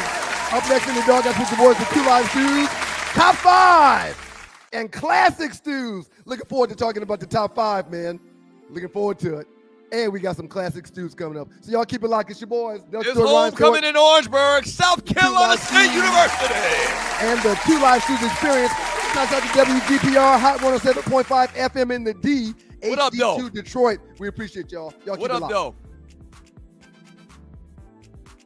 Tina Turner looked like Tina Turner to me, but hey, I don't know everything. Nothing like that. I don't act like I know everything either. Very disrespectful. And we've got to thank God. Biggest good morning this morning goes to WGPR Hot 107.5 HD2 in Detroit in this bitch. What up, though? Good morning, Detroit. What's up, though? What up, though? What up, Good morning, though? Detroit. Good morning to all of them, and good morning to you too, Dougie Stew. How are you, sir? Man, I'm fantastic, man. Shouts out to Detroit. Shouts out to 107.5 WGPR. Right. What up, though?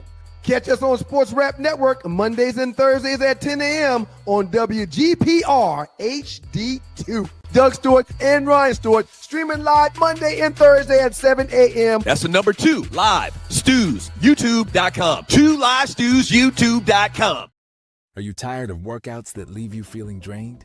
Do you want to push your limits without compromising your health? Introducing NPE, the ultimate pre-workout powerhouse. NPE is packed with natural plant-based ingredients that fuel your body and mind. We're talking about sustained energy, enhanced focus, and accelerated recovery. All this while giving your immune system a powerful boost. But NPE doesn't stop there. It also stimulates circulation, enhancing blood flow throughout your body.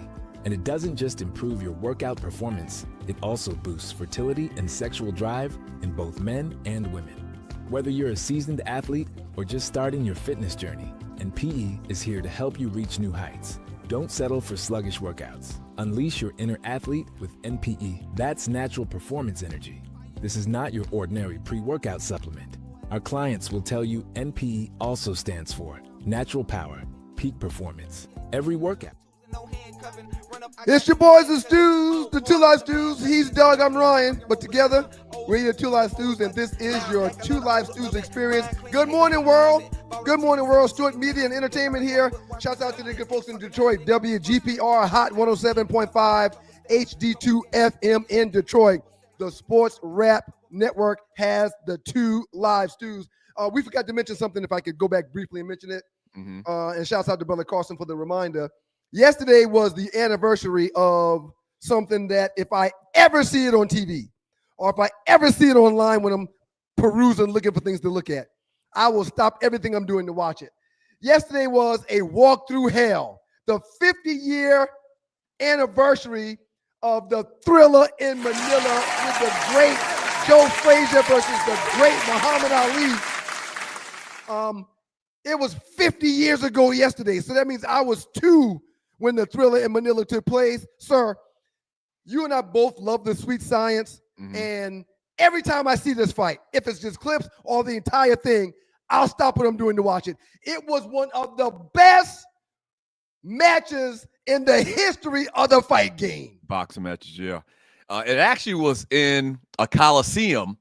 The problem with it, though, and a lot of people feel like it was outside, the problem with it is that the air conditioning unit was out or it wasn't working properly. And Muhammad Ali said that was the closest he ever came to dying in a fight. And classic, just a classic fight. And rest in peace to both of them guys, man. Both of those brothers are gone, and they had a history of beef.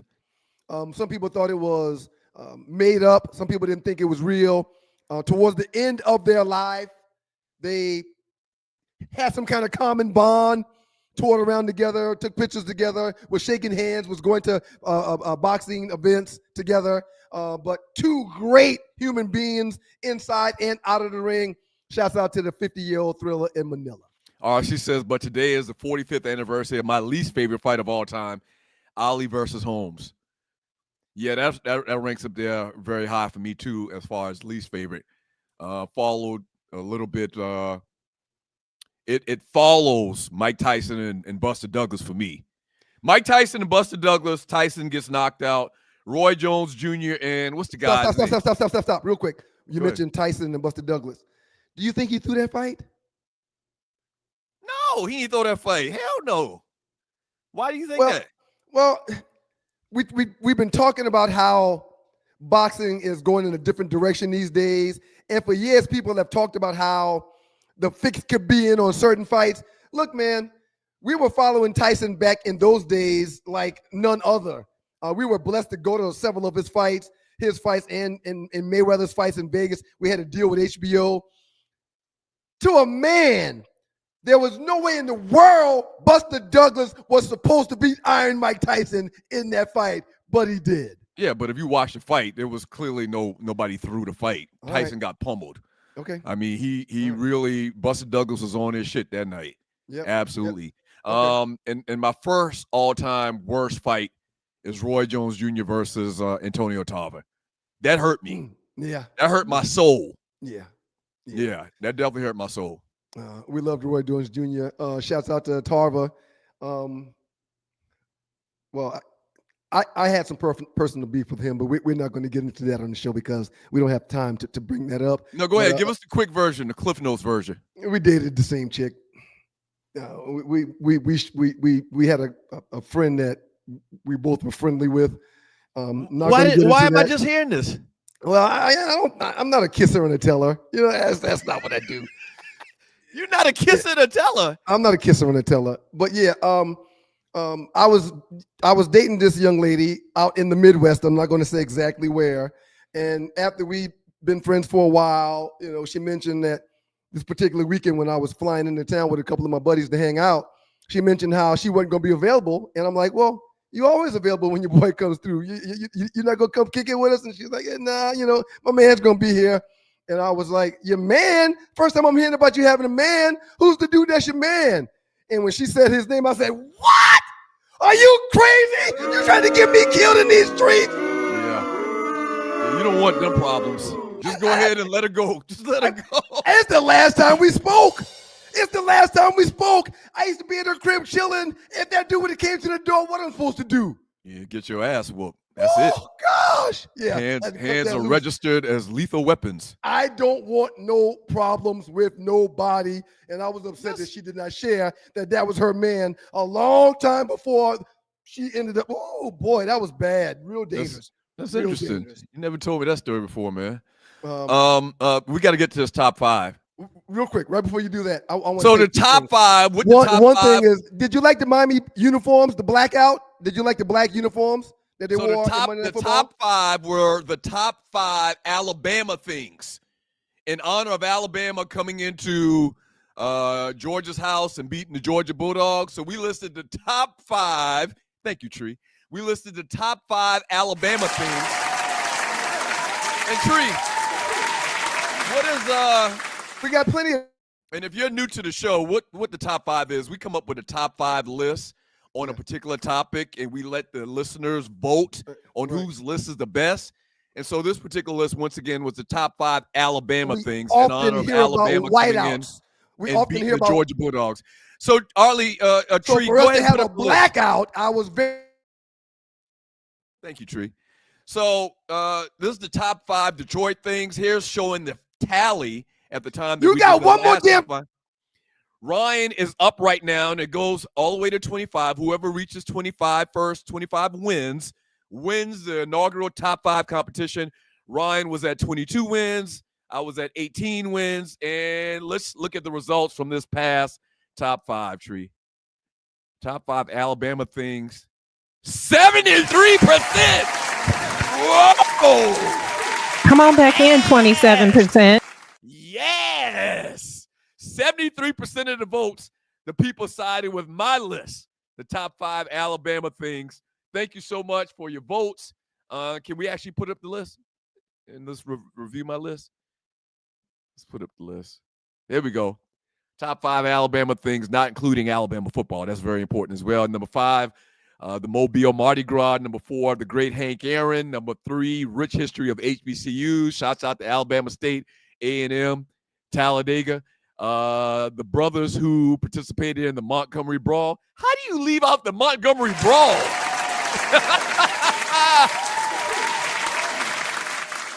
Man, the first time in history, brothers got to kick some ass, and it was good. And the last one, number 1 on my list, the civil rights movement came in at number 1. Thank you so much. So right now, we don't even want to look at his, take his off. Right now, it's at 22-19, and I'm going to make a proclamation right now, man. I really do think I feel very good about my chances in coming back and getting the 25 first and winning this whole damn thing. Thank you for y'all votes.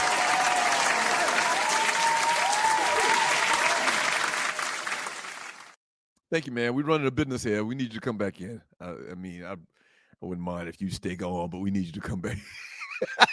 This was my brother at pregame show this morning. Oh, hey, man. The same ninja that just disparaged Shador, and that's why he's a mirror. Y'all act the same. Get your ass in here. Public service announcement. Congratulations on your win. Yeah, appreciate that, man. Tree, you got one more goddamn time to mute my mic on this platform. Congratulations on your win, sir. Congratulations. Outstanding. Can't believe I overlooked the Birmingham Brawl. Can't believe it. When I saw that on Monday, I said, this ninja got me. Ryan got me. Ryan lost with that nasty-ass Dreamland barbecue. It's a staple. It's a staple. It's a staple. Come on, It's man. a staple. The Caucasians run Dreamland, right? Well, the Caucasians pretty much run everything in Alabama. No, I'm asking, but there's certain barbecue shops that run by, the people. Dreamland, them people don't know how to cook no damn barbecue, man. Again, congratulations, sir. Thank you, man. Congratulations. Thank you. Outstanding win. The minute I saw the brawl, I was like, how did I miss that? Mm-hmm. Congratulations, sir. Yeah, thank you, man. Congratulations. And I think it's more of that coming. I think that I have an opportunity to make it to that 25 mark.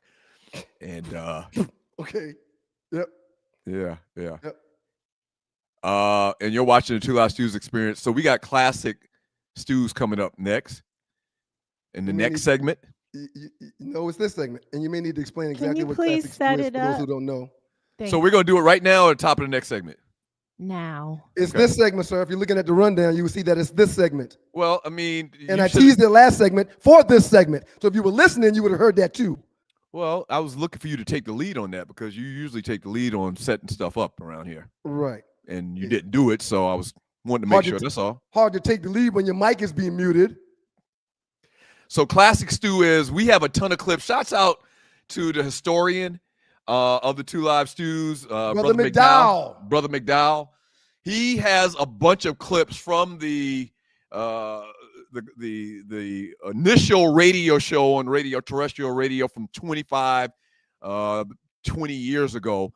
And so he's got a bunch of clips from some of the best moments. And we actually have a clip right now where I was talking about my weekend at South Carolina State's homecoming. And here it goes right now. Classic Stew on the Two Live Stews Experience.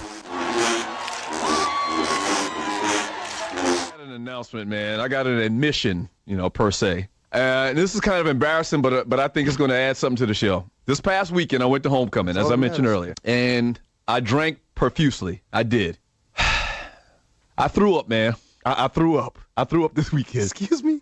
Not you. Yeah, man. I'm about to turn 40 in 4 days, and I knelt to the porcelain god Saturday morning. After how you talked about me for taking days off, man, and having a Heineken or too much. I didn't do it Sunday night, though, when I had to come to work the next day. But you still did it. Yeah, I threw up, man. I haven't thrown up in 10 years. And the bros, and we were playing golf, and I had to leave because I could feel it coming. And I didn't want the bros to see me in that condition. So who are you to chastise me and how I live my life? I left after 10 holes of golf on Saturday morning, and the bro's like, where you going? I'm like, oh, my mom's calling me. And when I tell you, I went back to that room, and I threw up to the porcelain god. I understand. Sir. Trust me. And you know how it happens. It happens real slow. While the music is playing, I want to say something, man. I was sweating. Cold sweat. Cold sweat, clammy, that clammy sweat. Eyes really red. Eyes red. Back wet. Back real wet. Yeah.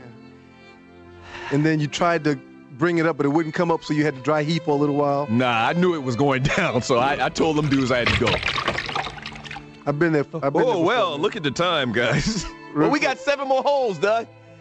Not me. I threw up on myself. All I want to say, man, is I've been there before, and you're not a terrible person for that happening, Doug. No, but I'm 40. I mean, grown men, 40-year-olds don't throw up. Why? Because we don't. If you had too We've learned our lessons over the years. If you had too much to drink, you do. It's part of the game, man. And I'm going to sit here and look you dead in your face and tell you, man, it's not the last time that Hath will throw up again. It is not the last time. It will happen again. No. I don't know if it's going to be for your daughter's wedding. I don't know if it's going to be when your kids move out the house and you don't have to put no money in their accounts. I don't know if that's what it's going to be. I don't know if it's going to be when... I'm out of the throw-up game, sir. No. I'm out of the throw-up game, but believe me. It's been 10 years. Trust me. You'll be back. Classic Stew on the Two Live Stews Experience. I have a question for you. I actually threw up 2 weeks ago. That was one of the questions. I mean, but it was a mistake. It was a mistake. It was a mistake. Okay. I have 2 questions for you. Go ahead. When was the last time you threw up? And which you just mentioned 2 weeks ago. Why and how did that happen? Some of the bros were in town. Same crew. Please allow me to teach you something. Mm-hmm. What were you drinking when you threw up 30 years ago from the Stews Classic replay? Liquor. And what were you drinking 2 weeks? Well, I know, but specifically, what was it? I think that hen dog in both occasions. Okay, so both times it was hen dog. Mm-hmm. Sir, your body is trying to tell you that it is not cohesive with that cognac called hen dog. Sir, what I've learned... Wish you would have told me this 30 years ago. Well, I'm just learning this myself. There's certain things that our body will accept, and there's certain things that our body will reject. And if you're drinking something and you're getting a hangover, your body does not want that in you. I can drink whiskey all day long, all night long, and I may not feel bad in the morning, but I'm not going to throw up. I can drink tequila all day long, and I won't feel bad at all. If I drink vodka, if I drink Hennessy, if I drink E&J, I'm going to be sick, whether I have too much of it or not. And you're watching the Two Live Shoes experience. That was 15 years, almost 16 years ago, because I'm about to turn 56. Guess I feel begin 2 weeks ago. At 55. But you can agree, and you're watching the Two Live Shoes experience, you can agree it happens real slow.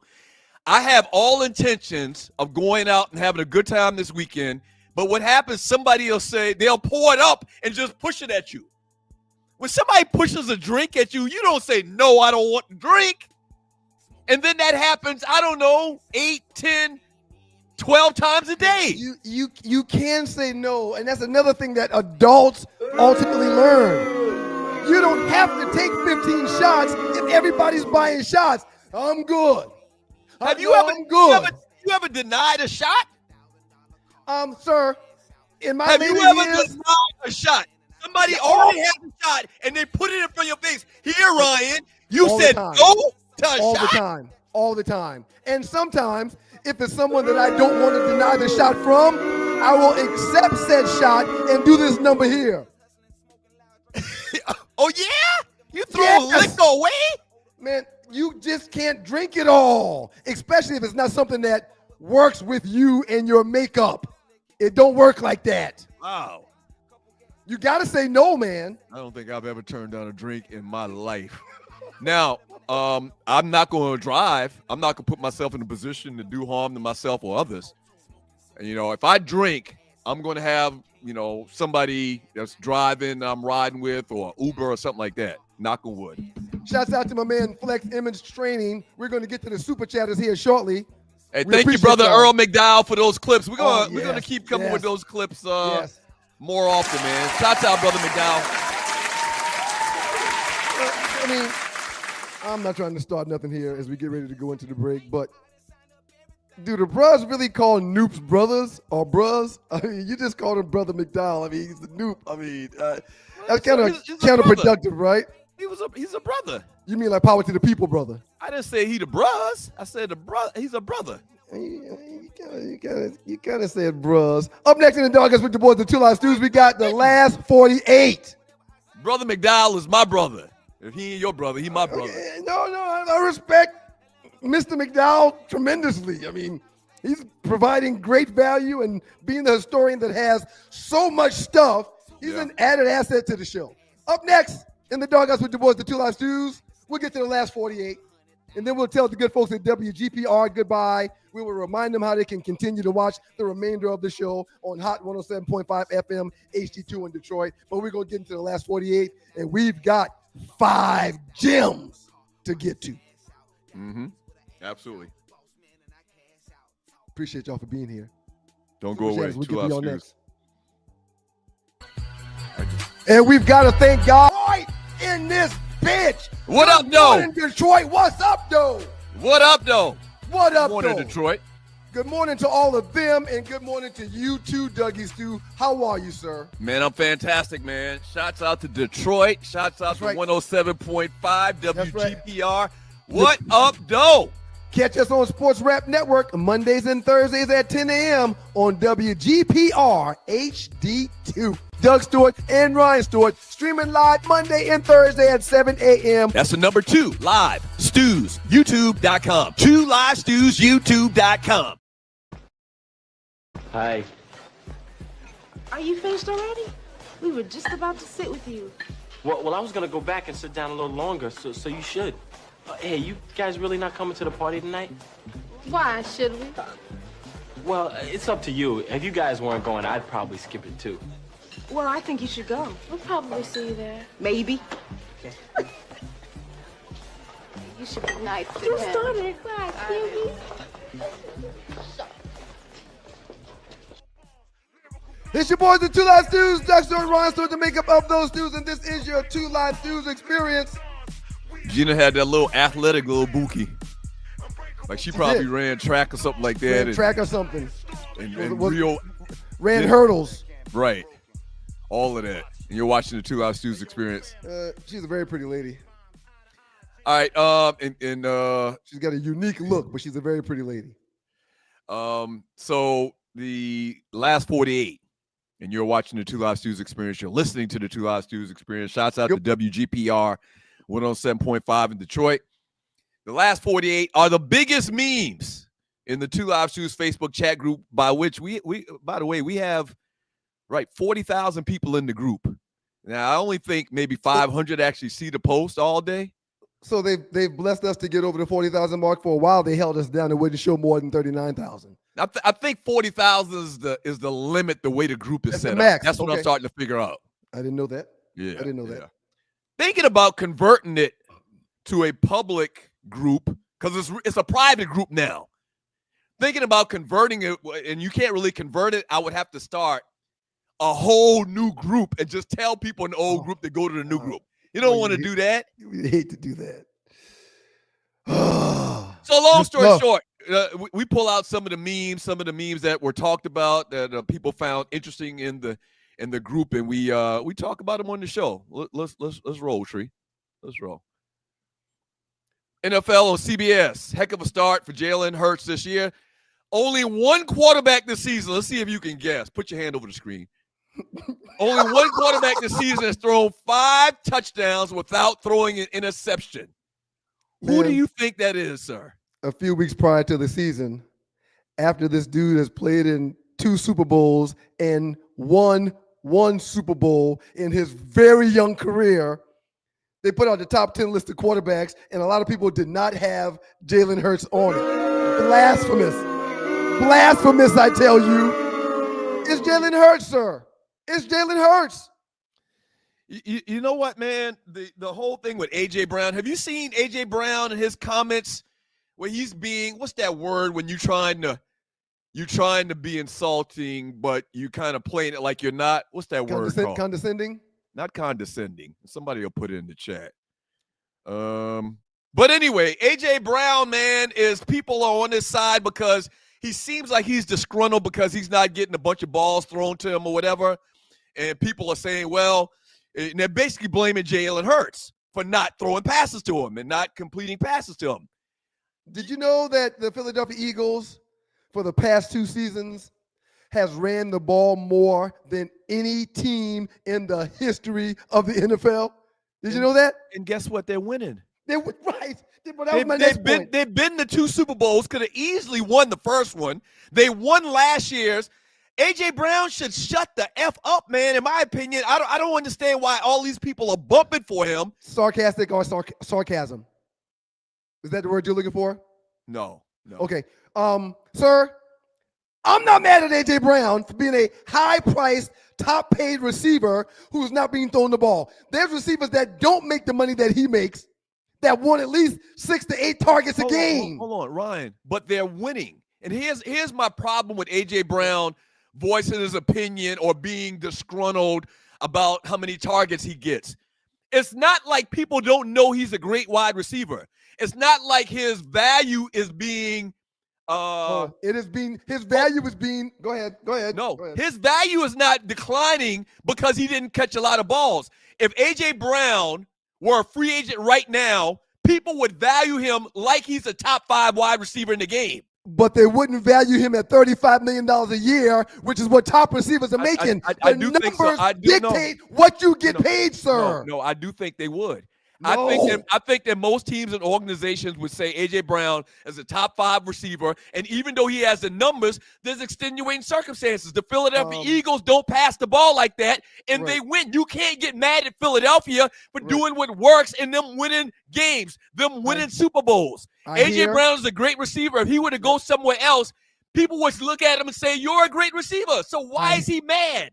I hear you, and I understand. Uh-huh. However, I would like to add to this conversation that, and I don't want to get into a pissing contest about this. We're not going to do it. We're going to move on, as a matter of fact, after this. Okay.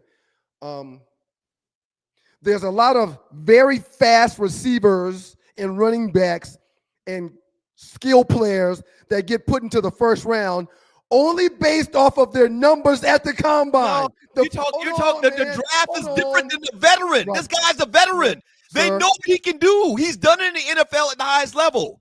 You can't compare the draft to where he's unproven to a guy that's proven. Jamar Chase, who was the highest paid wide receiver at $40 million a year, does not get $40 million a year if he's only got 60 catches for 900 yards. Okay, man. He does not. You're only as good as you can negotiate, and your numbers determine how much you can negotiate. Jamar Chase makes $40 million because of his numbers. Right. If AJ is only getting 3 targets a game and having 9 catches over the course of 3 games, he's not going to be able to go back to the table and say, I need you to pay me more than you paid me last time. They're going to be like, hell no. Okay. I disagree with you.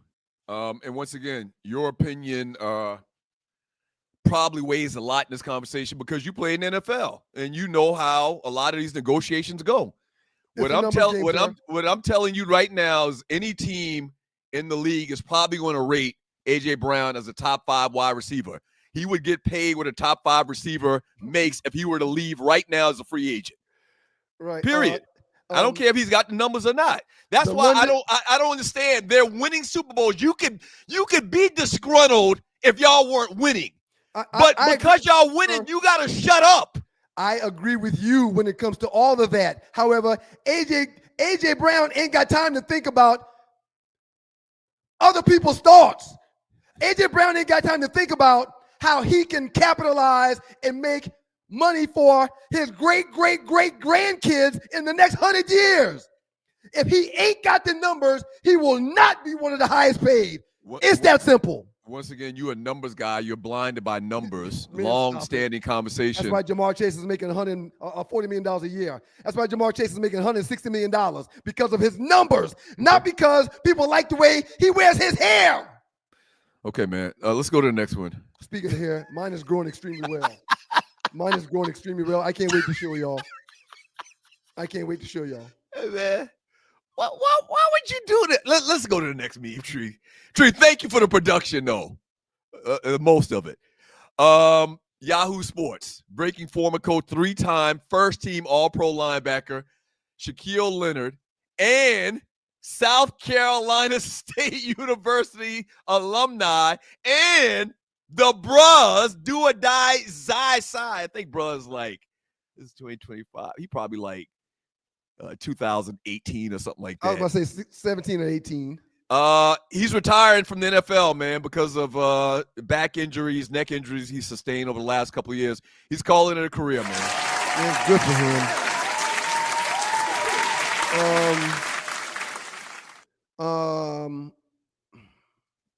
When I look back at my career, I often think why God didn't bless me with one of those orca big contracts. And the answer is simple. Because the Lord knew, had he blessed me with $15 million a year for 3 to 5 years, that I was going to shut it down. I was going to shut it down. What do you mean shut it down? You mean after the contract was up? You got to get the money, especially in the NFL. You got to play. What do you mean shut it down? I agree 100%. But it's hard for a dude that's making $2 million a week, in my eyes, in my opinion, humble opinion, and I could be wrong. You're making $2 million a week. It's got to be hard to continue to get up and do what you did to get to that $2 million a week. I see what you're saying. It's got to be hard. Right. Now, You're not going to be motivated.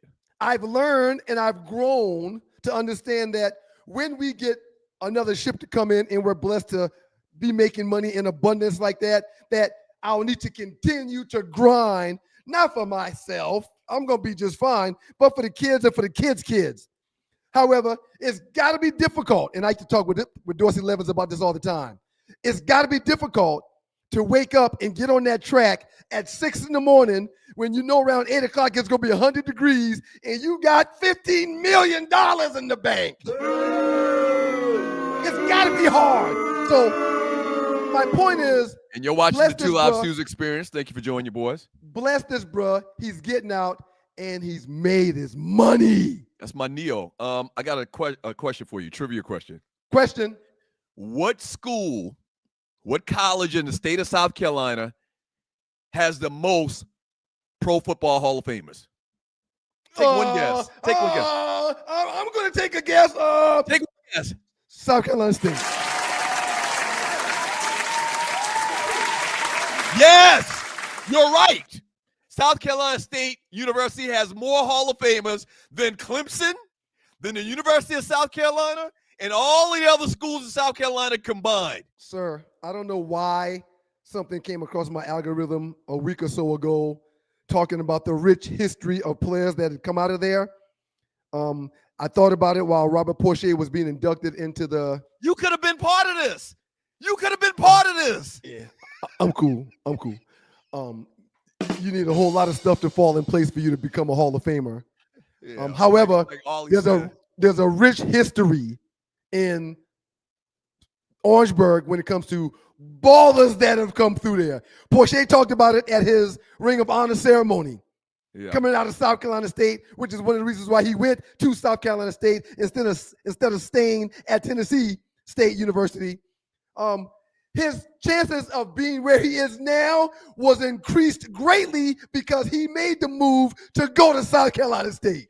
Tennessee State got a great tradition as well. They do. But who Harry are the Carson didn't go there. Who are the Hall of Famers out of South Carolina State? Harry Carson, Deacon Jones, Marion Motley, who played running back like Freaking way Deacon long time Jones. ago. And lastly, the great Donnie Shell, who just went into the Pro Football Hall of Fame a couple of years ago. And I'm going to tell you, Shaq Leonard, he was on his way to being a Hall of Famer. Porcher, if he had had a couple of things go the right way for him early in his career, we talked about it when we had him on the show, he probably would have been a Hall of Famer. So, yeah, we got 4 more than any other university. You would think Clemson, all of the darn national titles they got. Clemson got like 3 national titles, and South Carolina, they got buku money they put in that program. No, the South Carolina State Bulldogs got more Hall of Famers than any other school in the state. God damn it. Can I share a picture with you real quick? Go ahead, absolutely. This was the Ring of Honor ceremony with the great Robert Porcher. Mm-hmm. Look who's directly behind him wearing that 42 jersey. Listen. He's had 12 years worth of teammates, but look who's directly behind him, and look who decided to stand beside me, directly behind the man of the moment. The great Barry Sanders is to my right, and I am directly behind the great Robert Porcher for his in the Ring of Honor ceremony. What a weekend that was. I mean, you and Barry standing right next to each other. I don't want to go, beat a dead horse, man. But you can't just say, hey, Barry, can you come on the show? He's one of my best friends. He loves me and I love him. Sir, can I tell you something else? Oh, we got to get to these memes, man. Come on. I was feeling so good during that picture, I didn't even notice the life-size jersey of Robert Porcher behind us. I had no idea until I saw that picture that they had a 91 jersey that covered the entire field. Put it back up again. I didn't even pay attention to it just now. And you're watching the 2 House Tuesday Experience. God damn. I didn't even know that was back there. Right. When we were on the field. Right. All right, let's go, man. I mean, you know what? Robert Porcher. It was no significant time at all, but it's another proud moment for me to say I lined up against that man. Right. You should. Yeah. You should. And Zeus, Big Zeus, Orlando Brown. At the time, Zeus was playing defense. Yep. And they actually moved him, like I think it's last year at State. Orlando Brown played offensive tackle for the Baltimore Ravens, actually from the D.C. area. He just passed away, maybe not just. He passed away like 10 years ago. It's been a minute. Yeah, he's got a son that plays in the league now, same position. Go ahead, sir. This is a good one right here. All right, so Oklahoma is quarterback university from Gurney Halleck and Associates. I don't know who that is. Every starting quarterback from 2015 to 2023 will be starting in the NFL this week. That's an insane statistic, sir. It's crazy, sir. So you got Baker Mayfield, Jalen Hurts, Kyler Murray, the Ratliff kid that's the quarterback down there in New Orleans right now, Caleb Williams. Ratliff wasn't a Heisman winner, though, was he? No. Hell no. Okay. No. So those other guys also have a Heisman.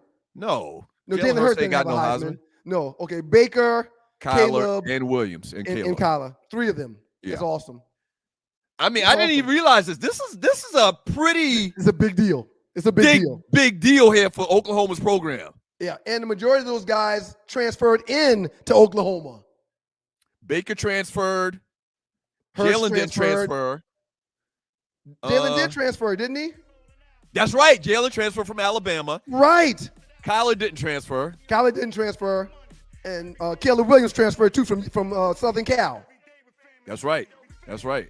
Or to Southern Cal from Oklahoma. And you know what else too? Ratliff transferred from Oklahoma to South Carolina or from South Carolina to Oklahoma. He finished in South Carolina. He finished in South Carolina. You sure about that? I think it might be the other way around. Okay. Positive. That's a pretty phenomenal stat right there, sir. Super chatters, we'll get to y'all shortly. Regular chatters, we'll get to y'all shortly. Thank y'all for hanging out. If you're listening to the show on WGPR or one of our affiliates, wherever they may be, because at this time in a couple of months, we're going to literally have hundreds. To get the full effect of the show, log on to 2LiveStudiosYouTube.com where you can watch as opposed to just listen. Just listening is great, but watching is even better. All right? Once again, shouts out to WGPR 107.5 in Detroit. What you got going on, man? I had to fix something back there, but just keep on going. It's all good. You got to fart or something like that, man? I fart all the time right in the same spot. I don't move to fart. Man, you on one today, man. We're going to need you to stop them gummies and coffee, man. I do mute the mic to fart because sometimes you can hear it upstairs, but yeah, that's neither here nor there. Passive aggressive. That's the word. Okay, good. Yeah, you made me think it was for one word. Yeah. No, passive aggressive. Right. And whatever we were talking about, I don't even know what we were talking about now, but that's the word or the phrase I was trying to come up with. We got to go, man. You got time for one more chat, or should we go ahead and get out of here and do the chat on the other side? Do the last 48 on the other side. We got to wait. She's already playing the music and everything. Okay. Yeah. Shouts out to the good folks at WGPR Hot 107.5 FM HD2 in Detroit. Shouts out to the Sports Rap Network. We appreciate y'all. Great job, Rashad. We appreciate you, brother, man. If you want to finish watching the show, just log on to YouTube and it's there. All of them are there. All of the shows are there. You can see them and watch them at your own pace, but we do go a little further than this 12 o'clock hour in Detroit. Mm-hmm. You can catch the rest of the show if you go to our YouTube page, www.2LiveStudiosYouTube.com. That's where you can see the rest of the show. Mm-hmm. Absolutely. We appreciate y'all. Up next, we'll get into a 2-minute trespass. After the 2-minute trespass, we will come on back and get into the super chat after we finish the last 40 minutes. Yep. Thank y'all for being here, Detroit. We appreciate you. I was really stunned by several of your takes today, man. Especially that Shador thing. Right. Yep. Well, I mean, my take has got to be important when it comes to stuff like that because I'm the only one that was in the NFL locker room on this platform. The holy heathen, man. Yeah. Treat W as the holy heathen. Shouts out to the good people in Detroit. WGPR, we miss you. We'll see you on Monday. We appreciate y'all. It's your boys, the 2 Live Stews. Doug Stewart, Ryan Stewart, the makeup of those stews. This is your 2 Live Stews experience. Thank y'all for being here. We know one thing. Y'all got options, and you don't have to spend y'all's time with us. We appreciate folks to join the platform. Please, thank you for spending your time with us. I wanted to mention one. God damn it, and I lost it. Happens fast, and it's hard to find it when you lose it. Here we go. Sir, we forgot all about this. Kyler Murray transferred from Texas A&M. All 5 of those guys transferred, sir. 5 of those guys transferred. Which is what I said originally. That was my statement. Aren't all of them transfers? Yeah, but you didn't really believe it, though. Why didn't I believe it, but it's true? Why didn't I believe it, but it's true? Because you folded and agreed with me that he didn't transfer. Well, you corrected me wrongly. Anyway. Well, you should have said I corrected you wrongly. Look, man, okay, that's fine, man. That's amazing. That's amazing. I mean, and they're truly quarterback you. For the majority of them to have a Heisman and for all of them to have transferred in. Wait, 1, 2, or out. 1, 2, 3. 3 of the 5 got Heisman. What does that say in this day and time of college football where you let a Heisman Trophy winner transfer? Sir? Or that Heisman Trophy winners are transferring on their own merit, on their own free will and accord? I've got the answer to that question. You go to some programs and there's one coach at the table that does not support you and that can hold your career back. One coach. All it takes is one coach to say, Nah, he can't do that. Nah, I don't want to work with him. Nah, he's too difficult. I don't believe he went out last night. I don't believe he drinks. We should do so-and-so with him. No, don't run that play for him. And if you've got the belief in yourself to say, I'm not sticking around for this shiggity. Right. This is some bullshit. Guys, I'm leaving. So many guys just sit there and take it. Like these guys, all of these guys are starters in the NFL. Yes. 3 of these guys won the Heisman, and they all transferred. Right. They had the same talent someplace else, and it wasn't used to the point where they decided to leave. And guess what? As the way people looked at football 25 years ago. It's a great point. They would have never left. It's a great point. They would have stayed there and been on the bench. Most of these guys, the climate of college football wasn't, I'm just going to get up and leave. Like it wasn't something that you did real haphazardly. You say you're going to transfer to another school. I got to tell the story real quick, and then we'll finish the last 48. Bobby Ross recruited me at Georgia Tech.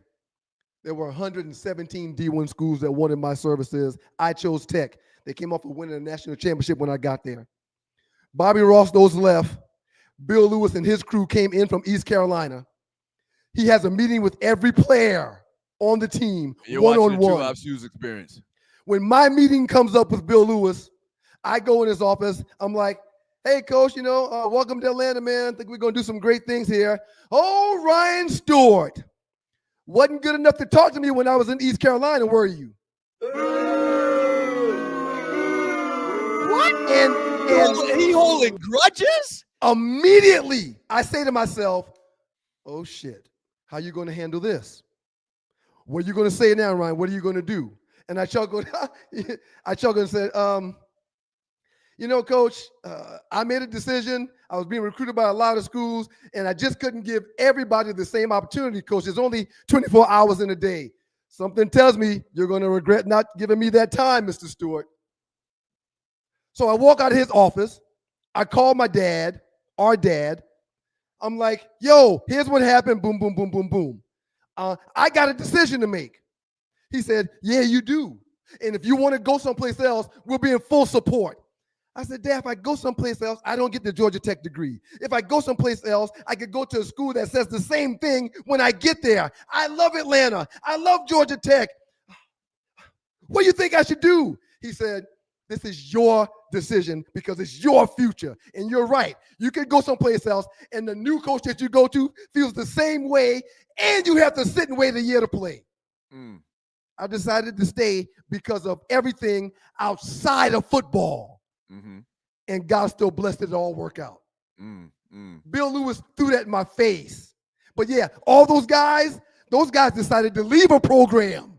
Yeah. Because of some PP head coach. Politics, a lot of politics. Just put it like that. Happens a lot. Yeah. When I called that cat and told him that I want to transfer, he's like, all right, I'll be up there tomorrow. That was it. That was it. But back then, and this is more to the conversation, you watched the Two Live Shoes experience 30 years ago. Right. 30 years ago, they had the situation, I forgot what the rule was called, but you had to sit out a year. Now these guys can transfer and they can play right now. And they can get paid. And they can get paid for transferring. Yep. Bless their hearts, man. Believe in yourself, y'all. What's for you will be for you. What's for you will be for you, but y'all believe in yourself when you make decisions. Don't make your decisions based off of other folk. Look at God. Look at God. This is a good one. From diehard Chicago Bulls. I don't know who posted it in the group, actually, but 72-win Bulls would sweep the KD Warriors. So the question is asking, 96 Bulls versus 2017 Warriors. Who you taking? It's not even a question, sir. It's not even a question, and it's not even a difficult decision. Give me the Bulls. Listen, man, there's some great players on that Warriors squad that they got right there. I agree. I'm looking at 3 Hall of Famers. Curry will go in the Hall. Durant will go in the Hall. And what's the big head boy at the end? He'll go into the Hall, too. All 4 of them going in the Hall of Fame, man. I don't know if Clay will go. I think he may deserve, but Are you kidding me? I don't know. Man, Clay had like 40 points in one quarter, man, one game. I don't know about that, but I'm going to tell you this. Two of the guys. The reason why I question Clay going is because he's going to be overshadowed. His career will be overshadowed because he played with Durant and Curry. Man, they put a lot lesser guys in the Basketball Hall of Fame than you think. That's the All point. 4 guys could be Hall of Famers. That's a valid point. 2 of them guys, and I like their game. I love their game, but 2 of them guys, some bitches. I was trying to think of Draymond. You're right. 2 of them guys is bitches. Who am I talking about? You're talking about Draymond and Durant. Absolutely. Yeah. Absolutely. And when it comes to calling him a bitch, I don't disagree with it. But my biggest problem with him was him closed fist punching on a his teammate. Yes. A teammate. And He physically punched a teammate in the face. KD doing all of this childish Twitter stuff with people that he shouldn't even be concerned about. It's very childish. At one point in time, KD had a burner phone, man. He had a burner phone. Making $40 million a year. He going back and forth with common everyday citizens. It's some hoes. Yeah, man. Yeah. Now, what would happen? Jordan, Dennis Rodman would basically just bait them into getting kicked out every game if they played in a series. What does Ronley mean Durant wasn't on that team? Durant won a title in Golden State, didn't he? He's just talking about, he's saying that particular year. I'm not sure. Basically, let's just talk about the 4 right, the players, four right. Hall of Fame players, yes. The Warriors and the 4 Hall of Fame players from the Bulls. He might actually be right about the time periods. I don't know. Okay, all right. Point is mentally, that the players on that Bulls squad, mentally, they were someplace else. Capitate they were someplace else for his team and those guys that we see on the right. I agree. Jordan, Rodman. Who's that? Luke Longley? They could have came up with somebody else other than Luke Longley. And there were 2 to 3 years where I believe it was Jerry Krause that was running the organization in Chicago, didn't want to keep Rodman, where Michael Jordan went to the offices like, if he goes, I'm going too. He's the reason why. Yes, it's because of me. I'm great. But he's the reason why I get to do what I do, because he gets the ball. 20 damn rebounds a game, offensively and defensively. You shake him down, I'm going to. Yeah. Hey, click on the QR code if you're watching the replay, or if you're watching right now, you can.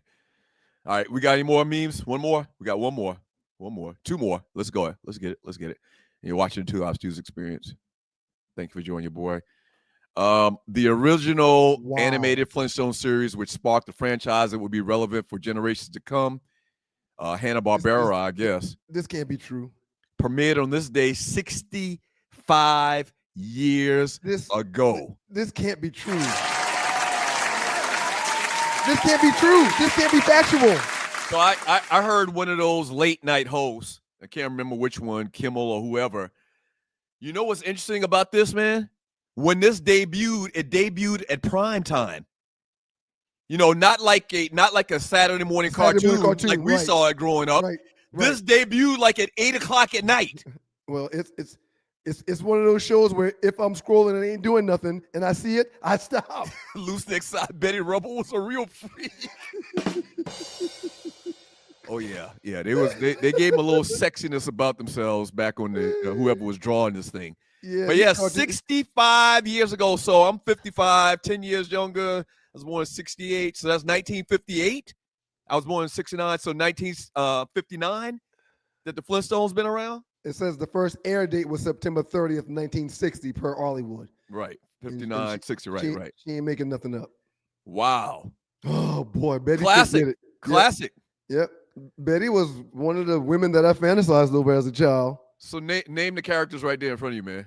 You know what the 2 little kids' names are? Betty, Wilma, Bam Bam, Fred, Barney, and the little girl was. Let's see. Don't look it up. Don't look it up. My hands are right here. The little girl was. I can't think of the little girl. Pebbles. Damn it! What's the dog name though? What's the dog name? Dino. Yeah, Dino. Yeah, Dino. yeah. Yes. I got all of them except for Pebbles.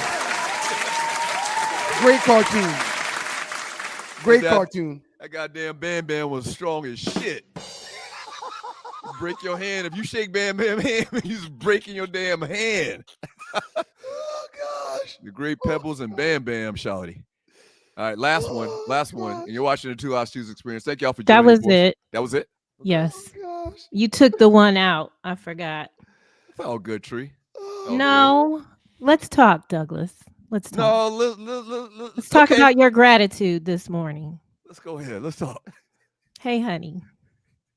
I just want to say that I do my best, mostly for you, not really for the heathen. And you give compliments much like the heathen, and then you cut me to the core. So I'm glad you like my production, most of it. I'm never going to forget you said that. I also posted a job. You shouldn't hold grudges. No grudges. I just thought we were. It says you just said you're not gonna forget it forever. Well, I forgive it, but I don't forget it. Oh, and okay. Did you want to announce that the show's now until 10, or are we gonna wait until 10 o'clock? Yeah. No, the show isn't until 10. Yeah, we kind of play it by ear daily. Okay, come on back, Ryan. Thanks for checking on me yesterday. Doug did not. Y'all ready? Checking on you yesterday for what happened yesterday? I just had a little minor situation on my eyes, and Ryan actually prayed and then sent me a broom. I didn't notice you were having the situation with your eyes till after you told me. He sent me a broom after he prayed for me, but hey, I'll take what I can get from the holy heathen. The broom being a reference to you being a witch? Which I don't care. I am a witch. But yeah, let's get it from Till Dog 12, and thank you everyone for your donations. Thank you. Did you see how we got these QR codes, and I try to put this little banner up here. This is for the website, and then we have another QR code. We have some nice merch, and so that's the merch. I'll keep the merch one up. Shouts out to everybody that's visited the merchandise store for the hats, shirts, and all the different 2 Live Stews paraphernalia. Thank y'all so much. We sold a bunch of shirts over the last week or so since we started really talking about it, man. Thank y'all very much. Thanks, everybody.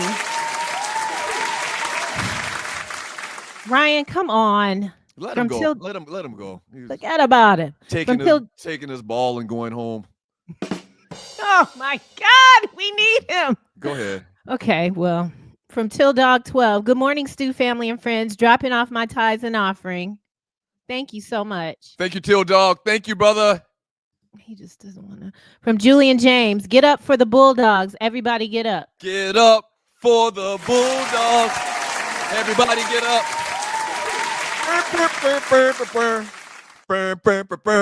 That's a good, better song than that other situation. From now a classic South Carolina State is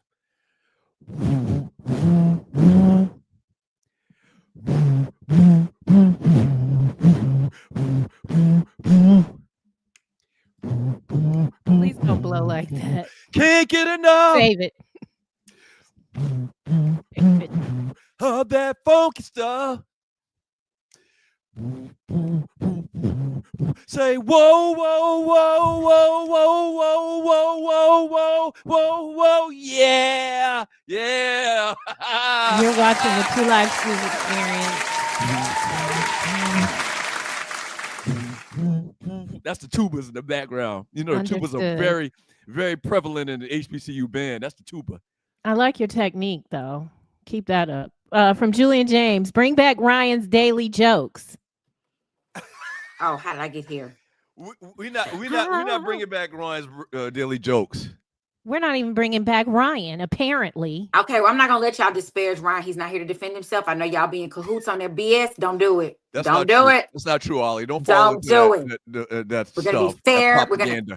We're gonna be fair. Y'all. I saw it with my own eyes, so you can't tell me wig. I'm gonna start calling you Wig Doug because that's how the wig does it. You didn't see it. Him leaving is the exact same thing. Him leaving is saving your life, Tree. That's all I'm gonna say. Let him go. Ain't nobody worried about Ryan. From Loose Okay, Neck then. Guy, Ryan's bonnet is brought to you by It Takes a Village Hair Restoration. And we need to put that on a shirt on a shirt for the merchandise site. I want him to look into the camera though. If we put it on the shirt, he needs I'll to be get looking. another shot of it. So if you're new to the show, we do a pre-show where we just show y'all what we're doing to get the show set up, the pre-show meeting, and for some reason this guy's coming into the pre-show meeting with bonnets on and then robes and he whatnot. believes the women want it, and he's looking to grow his hair. Arlie, please take him to that wig shop that you go to for show day. It's overwhelming. I don't know if he can manage it now. It's overwhelming. But somebody can make him a little unit. That's what he needs. Yes, Just try to make a him a unit. From Loose Neck. How much was that check Dana gave Peaches on Beyond the Gates? $100,000. Wow. Hey, so if How you're about- new to the show, Arlie has a role on the Black daily sitcom Beyond the Gates on CBS. That's big. And so, That's y'all, big. It ain't Tubi, which no offense to Tubi, I like Tubi. It ain't some off-brand streaming service. You talking CBS, Arlie? CBS. Thank God good. Well, let me never tell gonna you. forget that. I know he forgot it. And when it hit him, it's still, I will never forget the moment it hit him. He was like, wait a minute. And At we've the been pool saying party. at the pool party. And we've been saying it for months. And he was just like, wait a minute. So Doug, it takes a minute. He's so busy, bless his little heart. But I'm gonna tell y'all what's funny. My mama called me yesterday after she's like, did you see your episode? So I said, yes, ma'am, I watched. She's like, how much was on your check? As if I owe her some money and she want me to give it up. So on the show, you got to Money, check. my money. On the show, you got to check. My daughter, I gave her some really great news that she was now wealthy and not poor and struggling, and I had started having a scheme, and now she's using her money for all bad things. But she also broke me off a little bit of money and put me in an apartment. She's taking care of me now. Oh, so- you staying then? Well, you From wait my- and see. If your lips to praise God, let's just pray that the. So if you're new to the show, we've been concerned that Ollie would be killed off very early in her appearances on the show, but it looks like that's not the case. They're going to keep you around. You think we actually started a campaign? Let Peaches live. Let Peaches live. You think it worked? You think it worked? I'm hoping. Let's pray that everybody continues to go over there on random shows. Like I was just on the other day, so go under that one and be like, let Peaches live. Let Peaches live. Random. In the CBS Beyond the Gates, not behind the gates, beyond the gates. Awesome. Okay, continue reading. I'm sorry. From Rel Scott. Thanks for the partnership, Detroit. Let's get this. Yes. Money. Thank you, Ralph, for the donation, brother. Thank you so much. It's very, very important we get these donations for the behind the scenes of putting this show on, simply put. He won't even answer. Whatever. Go ahead, man. What a big baby. Osiris, thank you so much. On I-95. Oh, that's my dog. That's my dog. That's my dog. You're not going to report him, are you? No. On I-95 North, headed to the liveliest homecoming in America. Hashtag LHIA. Let's go, South Carolina State. Let's go, South Carolina State. My chapter, bro. I love good homecomings. Oh my God, I'm so Osiris. jealous. I want to come play with y'all. Oh, man. Thank you, bro. That's a big time donation, man. Thank Thank you so much, you. Q. 98 Thank in the house. you. 98 Set in it the out, house. dog. From Griff, what's happening, family? Paying my dues like we pay our fraternity sorority dues. Doug, enjoy homecoming, sir. Stay safe in those streets. Ours, GHOE, starts Monday. Week-long celebration, over 100,000 K last Yeah, so year. I don't know if y'all mentioned it or I've mentioned it, but Yes, you have. these sons of bitches from A&T are playing us for their homecoming. Repeatedly. Yes! That's the ultimate sign of disrespect. They scheduled us for their homecoming. What is the problem, though? You're supposed to play a school that you know you can Right. beat, and that's the thinking. Like, Okay. The greatest homecoming on earth, North Carolina A&T, say they gonna beat the liveliest homecoming in America. Oh, this battle is coming. Oh, I want to be there. Oh, I want to be there. I'm going to try to make it next weekend. If it's next weekend, I'm going to try to make it. I think I can swing that. You be driving, she be flying, and I'll be right here. I'm going. Desk. We don't have a football team, but Thank you you, know Jeff. we in New Orleans, baby. So Thank you, Jeff. From Rel Scott for that dope Dion throwback. Good choice, Ryan, who's not here. Thank you, Rel. Thank y'all. Thank you, Rail. We'll see you soon. Griff, the worst sports junkies I've ever seen was Joe Theismann against the Giants and Kevin Ware, Louisville baseball player against Duke. Hashtag terrible. Thank you. The worst sports injuries, not junkies. Oh, what am I seeing? God damn. I was like the junkies. Are you dyslexic? Shit. Yeah. I was like looking back at it like that. What did he say? Well, thanks for waiting, Arlie. Doug. No. So Joe Theismann had the horrible injury that the world witnessed I think it was Lawrence Taylor. And LT wasn't nothing to play with coming off that side. Oh, he wasn't nothing to play with. I have my seeing eyes on too. Oh God. I'm from Flex Image Training. I felt like Rex Ryan's comments were out of left field and didn't merit a response from Shador. Yeah. But I think it was a combination of things. I think the Rex Ryan comments kind of pushed it over the top for Shador. Right. Like, man, I'm tired of this shit. I'm gonna say something. I'm gonna do something. I feel like he should have done what Reggie suggested. Just like, yep, we're playing it. Just keep saying the same thing over and over again, kind of like Beast Mode used to do. And I got a such and now such. Listen, would I have done what Shador did? Probably not. But I ain't mad at him. I get it. I totally understand where the young brother coming from. They always on his neck like the hag. And these kids are young. You think about how young you are when you go to the NFL or to the NBA and how young you are when it's all over for you. They play, they give you 3 to 6 years. Some of them play longer, like a Dorsey Levens and 12. Some of them play, the average like Ryan did. But that's a hard life. You on the bubble all the time. They constantly talk. When my ex was on, I used to hate to see the paper because this week he might be on the bubble. We trying to figure out where we might live tomorrow. Like it's nerve rattling. And you got to play a game. Like you got to go out here and play at the highest level. People coming to take your head off every single game.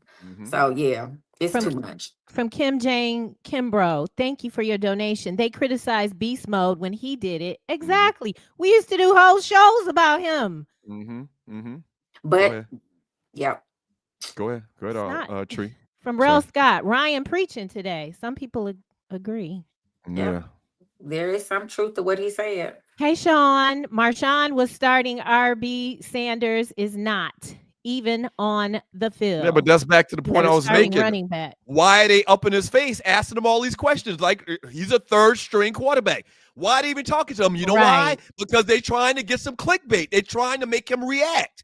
Okay? He gave it to him. He gave it to them. He gave it to him. What? Nobody would talk. No press would even look to talk to their third string quarterback. But because of this whole thing with Shador and his pappy and the draft and him being third string and all these different things, he gave them what they wanted. From Loose Neck Side, Ryan was sweating like Pookie in New Jack City going through. Yeah, that was alarming. Yeah. Maybe he had some mechanism. When he was a kid, did he do that? When he get upset, he just starts sweating. I love it. Like, click. Yeah, that's kind of strange. This is hard. From George, well, it's mixing. Your baby Stu said it Monday or last week when he did this. But he said he didn't mixing those ingredients. I hope not. I hope that's not. I mean, if you take one and then you drink the coffee, I don't know. Why do George Williams. Thank you, George. Thank you, George, for the donation, man. Thank you, George. Thank you so much. From Flex Image Training. Thank you, Flex. Keep running Jonathan Taylor and get him in the end zone. Stop giving others his TD. Killing my fantasy league and prize picks. He's nice talking job, about the Reggie. running back for the Indianapolis Colts. And then he's also talking fantasy. A lot of people have, personal reasons why they want certain players to do better than others. Fantasy. You're supposed to get a fantasy. Richard Bullock, $10. Thank you, sir. Thank you, Richard Bullock. Minnesota Vikings. No, I think he's talking about. I don't think he's talking about Minnesota Vikings because we haven't brought them up all day. I believe Elizabeth City State, which is Carson's school, HBCU in North Carolina, I believe they are the Vikings. I believe. Oh. Yeah. From Loose Neck. He might be an alumni or something. Beyond the Gates must have given Arlie a glasses budget. No more tape on them arms. Yeah, it's been a minute. I just haven't. I've been trying to wear colors that don't require like these. I love these little glasses, but I can't get the arm back on them, so I just save them. They work. I had them on the other day. So are those readers? Yes. Okay. Because I don't need glasses yet. The optometrist said, "Oh, your glasses are great. I mean, your eyes are great. You just need," but I can't find the little things that go with this stuff. Awesome. From Flex Image Training, the top 5 games this weekend, Dougie, college, and Ryan, pros. That was awesome. Great quick segment. Tree bringing that every Thursday. Thank you, Flex Image Training. This is Doug is the mastermind. I don't do anything but get on their nerves. From Busa, at this point, I think Shador should ask for a trade. Thank you for your donation, Busa. That's gonna make it even worse. He don't have no film to warrant a trade. He needs some film so he can. They're gonna say he conceded because no third rounder asked to be traded. Right. But see, that's the thing. This whole conversation is operating on a false narrative. He should not have been a 5th round pick. Right. He acts like and he talks like he's a first rounder because he was supposed to be a first rounder. So it's hard for him to even register the fact that he's a 5th rounder. He talks like a first rounder. He played like a first rounder. So he's really, really confused about this whole thing. I get it. From Sean Mims. From Sean Mims. No guys. The Giants kept Jamie at 3. He did not move up to QB2. Jameis Winston. Yeah. Okay. And he's talking about the order of the quarterbacks in Cleveland.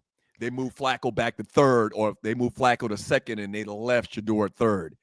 Same scenario, but in New York. Sean is not done with you yet. I wish folks would stop thinking Brady is in his corner. They passed on him too. Got Pickens as a backup. He's talking about. I was saying in the chat that Shador, or I said something about him being having Brady as his, somewhere support, his mentor. Thank you, Sean, for the donation, man. Even though I think you're a government plant, we appreciate the donation. Hey, Ben. What up, though? Great show today. Ryan, can I get a spot in the Fantasy Football League next season, sir? We don't know. He left. Absolutely. So we're gonna probably do a basketball fantasy league as well. We're in discussions about that. So, stay tuned. We'll keep you up to date. Can girls be in it? Absolutely. I just don't know how to play, so I'm gonna have to figure. I just said that I'm gonna figure that out. I know I gotta pick players, and you can make your own team, and something's confusing. Anyway. My man, 50 grand, brother McDowell. With the throwback. Hashtag classic stews. Hashtag stews historian D Stew. You can't mix the liquors. Yeah. I'm not gonna do that this weekend. Every year I go into homecoming saying I'm not gonna get slizzard this year. I'm not gonna get slizzard this year. And you get slizzard. I have missed one homecoming at South Carolina State in the last 30 years. That is awesome. I don't go to much other games because very, very busy, obviously trying to live, doing just enough for the city in Atlanta. But I am going to homecoming every single year. That is awesome. Yeah. Douglas, do they have Uber out there or Lyft? You know what? I was going to ask somebody in our chat group, do they have Uber? But do they have Uber service in Orangeburg? Because where South Carolina State is, because I need to do some Ubering. Yeah. Yes. Yeah. Please. And From Flex. You be the main one that's like, Tree, this is how you do it. You got to drink water, drink. Drink, and you don't practice that. When you get so drunk, you forget. You forget to drink. Right, and homecoming just take you down because you're seeing people. Everybody got something they want you to come by their tent. You got to go, and I go to homecoming in New Orleans. It's liquor falling from the sky. I can imagine that. Okay, from Flex Image Training, thank you so much. Props to Mr. McDowell. Hashtag Stews Classic. Thank you, bro McDowell. Thank you, What bro did you McDowell. think about that? You like the way that segment went? That was great. The little production you did at the beginning, that was fantastic, Tree. Okay. I don't care what they say, but you know what you're doing. Not a boost. Okay, so from hey, hello, Osiris. What they are doing to 50 grand, yes. He is so excited about homecoming. He already having himself a good time. What they're doing to Shador is a humiliation ritual. Modern day buck breaking. Yes. Yep. Yeah. Payback for Dion being unapologetically black and never kowtowing. Respectability politics will not save him. Yep. No, I don't think so. It don't either. matter. At this point, he's done he's tried to do it their way. Right. He's tried to say the right things. He's tried to play this political game. Like, really, he should have been like, I don't know what the fuck is going on. I don't know how I didn't get drafted in the first round. This is some bullshit. He didn't do none of that. He could have done all of that. Mel Kiper said it's the most unbelievable thing. was The draft thankful. expert. Mel Kiper said he has never seen anything like what they did to Shador in 40 years of doing and prognosticating the draft. That's all you need to know. It's bullshit. That was the word I was looking for earlier. Thank you for that, buck breaking. I was like, this is all back to this is pattern, but yep, buck breaking. That's exactly what it is. Thank you, Osiris, again. Okay, we appreciate you. Even if he acts right, they will not embrace him. You can tell the ninja got a good job. Hey, don't do that. Don't do that. Osiris, I want that. Where you work? Osiris. Osiris, you got a board. Appreciate it, bro. Damn if you do, damn if you don't. Good news is if the league will not give him a shot, his father's wealth means Shador will still be straight. But for a personality like that, it's not. He doesn't even want that. He wants his own. He wants to stand in his own shadow. He was bred to create his own. Right. And Dion has already said it that them boys gonna be straight. Yeah. What's the brother name? What's the other guy name? The other brother. But the other brother is fine. Shiloh. Thank you, Tree. Shiloh going to be fine. Shador going to be fine. Bucky going to be fine. He always going to have a job toting a camera. Yeah. The little girl, the sister. They're going to be fine. They're going to be fine. Yeah. And that's great to have. Below me. That's great to be able to say, F you. They call it F you money. I like that. From Corey Robinson. I finally joined the Facebook chat. See y'all in Orangeburg. Hey, team. What up, chap? Thank you so much for the donation, bruh. Young bros be coming through. Maybe next year I can fly back from whatever country I'm living in and we can all go to the homecoming together. Like you never invite us. Tree, wait a minute. You were serious about moving out of the country? I'm John Dingle. I'm going to France in a few weeks to test out their internet. It's gonna work. I'm not moving. I'm just gonna be there for like. I don't think France is the place you want to go. They battling. They not. I'm going to Nice. I'm going on the coast. Oh yes, that's beautiful. What you call it is there. We have a church member that moved there. She's back. We'll talk about it. I thought she came back. From John Dingle. It is not true, though, Ryan. He was targeted 10 times or more last week, 4 times straight in one drive. Talking about A.J. Brown. Oh. Yeah. I don't understand that at all. It's one thing if they were losing. But because they're winning, he can't. He technically, historically, shouldn't say this is a tongue twister. He shouldn't say shit. Period. And talking about A.J. Brown. Go ahead, Tree. Speaking of A.J. Brown, thank you, Flex Image Training. A.J. Brown, double threat, defensive scheme for him, and he makes his team run philosophy better. But selfishly, I'm like, get me the ball. Yeah, they are undefeated. They just won a Super Bowl. They should have won another Super Bowl. You can't be on the team and complaining about anything they do. Anything that the Philadelphia Eagles do, you have to just go along with it at this point. You have to go along with it because y'all winning. From Merlot, Mr. Merlot. Looks like AJ, right. AJ Brown's All-Pro and Hall of Fame case is compromised. What, because he's not catching a lot of balls? Well, it is what it is. If I can win games and Super Bowls doing it this way, we're going to continue to do it this way.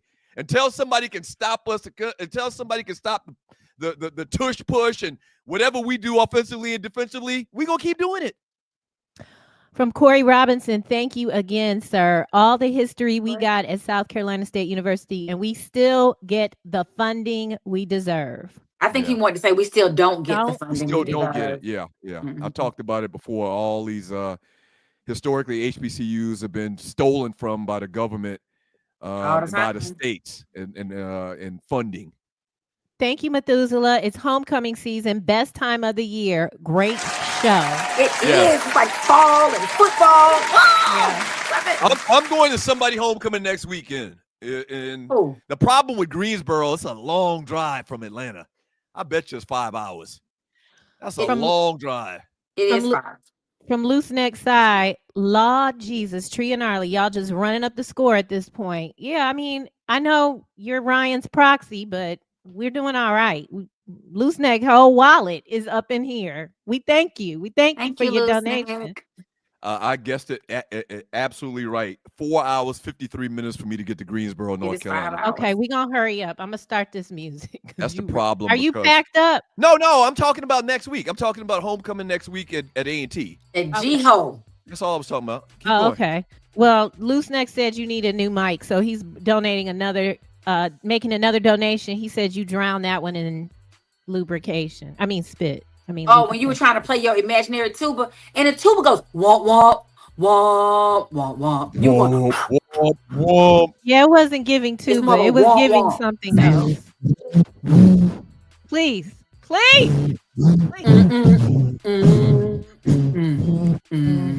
Now they both doing it.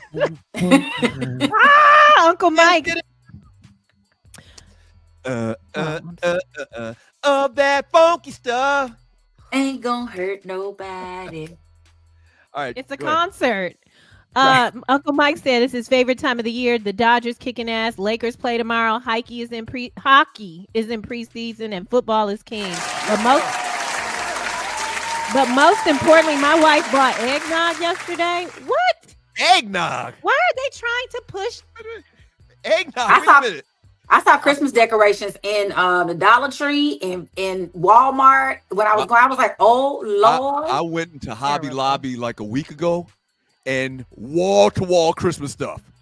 Wall-to-wall. Hobby Lobby? Yeah. You never been to Hobby Lobby? You don't strike me as a Hobby Lobby man. No, I went in there. I went in there to look for chess sets. Oh. So I actually teach a chess training session with our mentees and the Black Rhinos. Oh, I love that.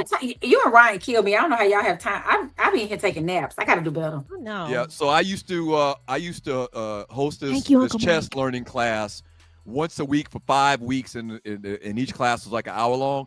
This year we're changing it. We're flipping it. We're doing like a boot camp. How old are the kids? The mentees? Kids, 7 all the way to 7 to like 18. Oh, I love that. I want to learn how to play chess. Can I come to the little class? I don't see why not. we ain't talking no frat secrets or nothing like that. Oh, good. Okay, good. Yeah. Until Dog 12. Thank you so much. Well, Joe Theismann's injury did come from a junkie. Okay. Lawrence Taylor, a junkie I messed now, huh? that up. Yeah. He But pretty much did I was a mess junkie. it up? LT, Really? Lawrence Taylor. Tiffany Portland, thank you. Yes, Tiffany, I sent you an email. I sent everybody individualized emails. If you didn't receive the email, I'll send it back to you today. I just need to sit down and pay it. And it doesn't matter. I just send it so people will know where they are. But I'll send you yours back again, Tiffany. I hope you're still here to listen. So, I'm Arlie, thinking. But you also said something else about November. Say that again. I see. Yes, November 22nd will be the day that every single amount of money you owe for your cruise stateroom will be due. You will still have up until February the 5th at midnight to do drink packages, excursions, Wi-Fi, all that stuff. But the stateroom has to be paid by November 22nd. So the last day for people that want to come on the trip is when? That's November a little bit different 20 to people well- that have already paid something on it. I'm saying, what's the last drop dead date that cutoff. people can pay or can pay their money to come on the trip? I'm sure that if for our group, it's November 22nd and people that have already paid. But for people who are like, just say on December 1st, like, I got money for Christmas, I want to come. Right. If there's still staterooms on the Wonder of the Seas, then they can pay, but they'd have to pay everything then. Oh, gotcha. Okay, that makes sense. Okay. Yeah, but for ours, it's November 22nd. But if they come afterwards, we will still reach out to us and we will make it happen for you. All right. Cruise with the Stews. Gonna be crazy. We're gonna have a lot of fun. June B577. Circle City Classic Weekend was a ghost town in Naptown. Maybe South Carolina State should come play the classic here. Circle City Classic Weekend was a ghost town in Naptown. Classic? So that's Indianapolis. Naptown is Indianapolis. Oh. So is he talking about Central in Ohio? And I think Central in Ohio plays maybe one of them schools from Alabama, like Alabama State, Alabama A&M. Look It it was up the for us. 41st annual, and it was Miles College Golden Bears versus Morgan State University Bears. Damn, I got That was all September wrong. 27th. Yeah, that was at Lucas Oil Stadium. I don't know. Miles is an Alabama school, though. Right, but Miles and who else? Miles and Morgan State.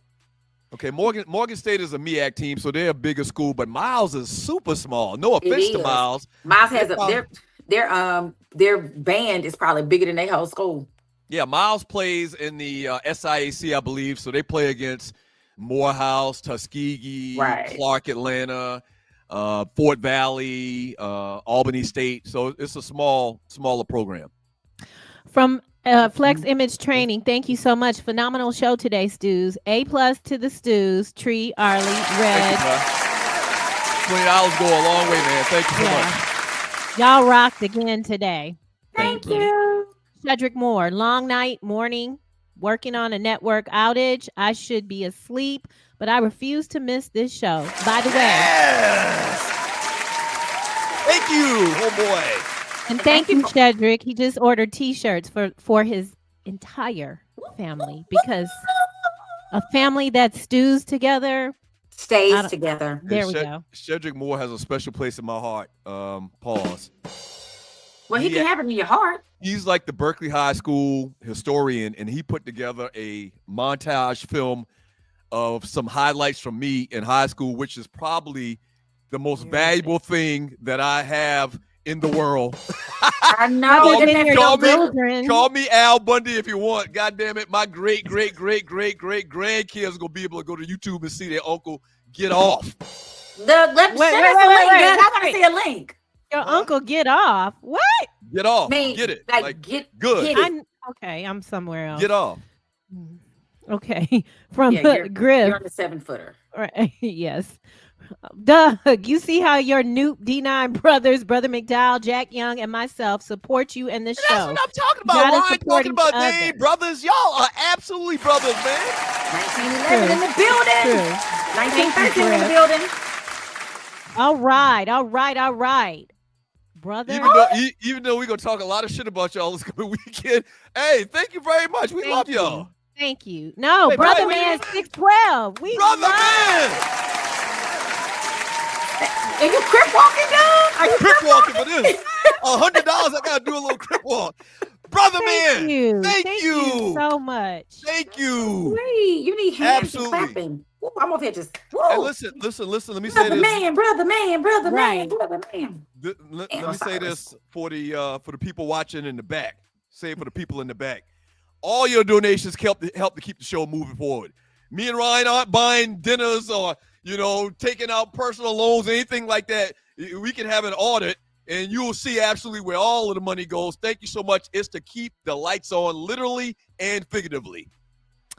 Thank you, Rel Scott. Thank you so much. Does South Carolina State have enough hotels to accommodate all 12? Well, they price gouge. That's another problem. So we're paying $200 a night is pretty much the average cost for a hotel in Orangeburg this weekend, to be $200 per night, and a little bit more, maybe $250. And we're talking hotels that on a normal night outside of homecoming week would probably be around $60. What? Yes. Oh Lord, yes. I can't go to homecoming. Ain't nobody still live there. Got a house there. Y'all need to buy a house. Yes, and just have it for homecoming. I know that's a great idea. And then you could Airbnb it. Like, I think they are doing some Airbnbs now. That wasn't a thing 30 years ago when I was an undergrad. Anybody coming up in there? And let me tell you this, and I gotta be careful because they are my neighbors, the Indians, the red dots. That's they the not ones that doing. Indian. They the ones exploiting us. Oh, I know. They own all the hotels. They own all the hotels. And when I tell you they get their money this weekend, they get their money this weekend. Because we don't have choices in small towns like that. We don't have choices. Like the closest place outside of Orangeburg to get hotels is Columbia, but it would be a normal rate, and Columbia is 40 minutes away. Yeah. So you've been drinking all day, partying, having fun or whatever. You don't want to have to jump in your car to go back to Columbia. So they got us in a rock and a hard place. And somebody needs to confirm Uber or Lyft options out there. From Earl McDowell. Thank you so much. Thanks, Tree, for playing. Hey, Brother McDowell, thank you. We're gonna have more clips from Brother McDowell's library the Stews historian in the next weeks to come. All right. Thanks Thank you, for playing the classic Stews clip. And Arlie, you're the Stews entertainment reporter. Goat. Wow. Been a lot of them too. Because y'all had some fabulous girls come through here. Yeah. It's some still want to take my job. You can't have it, ladies, but thank you for the offer. Hey, Arlie, trust me, keep going. This is going to lead to something big for you. I'm already on CBS. What else is going to happen for me? Lord, too much. I'll take it, though, God. I'll take it. Don't I'll put take limits now. Hey, I'll take it. I'm like, what else is coming, Lord? I'm taking. I'm ready. From Sydney Action Jackson. I can't ever say it. From Sydney Action Jackson. Footboy Rex Ryan needs to shut his mouth. Too many talking heads clown in sports media. I agree. Absolutely. Everybody's just trying to get clicks. If I could say the Everybody's trying to craziest get thing, clicks. y'all gonna. I need to go viral. I need you to, yeah. Loose neck, yes. Since Ryan left early, he gets the crying Jordan. Yes. I'll Thank you, be Luke. sending you. I'll send you the bonnet picture. I hope nothing happened. Let me make sure. Well, he'll Let's see. answer for you. I think he it's his, it's some with them children, some with them children. He is Mr. Mom. Stu Throwback 42. Ryan looked like the women who've been up all night wondering where they no good husband. Yep. Telling everybody, where my man? Oh, Where my Lord. man? Jungle Brother. Shador robbed them from getting an audio quote. They can't play it on radio. Brilliant. It's genius. It's absolutely genius. It's true. He talked to the media, which part of their job is to talk to the media. He said some very insightful things, That but is real something true. was wrong with their equipment, or something's wrong with their hearing. I was talking. I was absolutely talking. Y'all just didn't hear me. Yeah, I don't know what it is, but y'all won't get this quote. I love it. Right. Whenever I say anything, y'all criticize me. So why would I? Yeah, I absolutely get it, man. From Ty Davison. The issue with that is Flex. They don't let him get regular practice because he shines in practice, which makes the press ask, why is he QB3? Right. Yep. Right. This ain't the normal situation. I absolutely understand what Ryan's saying, but Shador's situation is not normal. Nope. It's just not normal, and so normal things aren't happening. A lot of the crazy shit is going on. From Loose Neck, that FAMU announcer got a 2-game suspension, and FAMU was fined. Ooh, $10,000. And So I thought that he had got fired. Go ahead. You heard they can't. Well, FAMU didn't cancel the game, but Mississippi Valley couldn't sell enough tickets. Yeah. And Are y'all still coming? Because we got tickets to go party with y'all. Well, Mississippi Valley State said, I have one of the brothers that he's married to one of my line sisters. He was saying the Mississippi Valley State didn't sign some document or do something they were supposed to, which led to them having to cancel. It was some kind of contractual thing. So if y'all, we kind of jumping around a little bit. If you're new to the show and want to know what we're talking about, Florida A&M was scheduled to play Mississippi Valley State this weekend in Atlanta, right? And they canceled the game. Most people are thinking that the reason they canceled the game is because they didn't have enough ticket sales. And that's what they're saying, but Arlie just said it was something else. What'd you say, Arlie? That's what one of the Mississippi Valley State University alums said, that it had something to do, it was something contractual on the MVSU side. That's because I sent it to them like, hey, what's going on? Is it because y'all don't want to play FAM? And he was like, well, Mississippi Valley didn't do something they were supposed to do. But it could have been ticket sales too. Because Mississippi MVSU is a small school, but they people travel though. So now they're in the SWAC, so they're in relative terms to like Tuskegee and Clark, and like I mentioned earlier, a bigger school. But as far as bringing fans, I know FAMU brings fans. Absolutely. I know we bring fans. I know A&T brings fans. Right. Mississippi Valley, I didn't know. Southern brings fans. I don't know. I don't know if Mississippi Valley got a following like that. But let me tell you, I've been listening to this HBCU. They have a new coach, and they down there doing something totally different in their football program. So they have a really good program, and perhaps that's going to make fans more apt to come to stuff or whatever. Y'all better be at that party tomorrow, because I bought tickets so I could look at the meat. Oh my. Doug, do you understand this? This is for you. Come Old by. dog, new trick. Come behind Truth All this weekend. I got something for you as much as you want. He's talking about barbecue. He's talking about food, liquor, alcohol. Pause. What you think, Tree?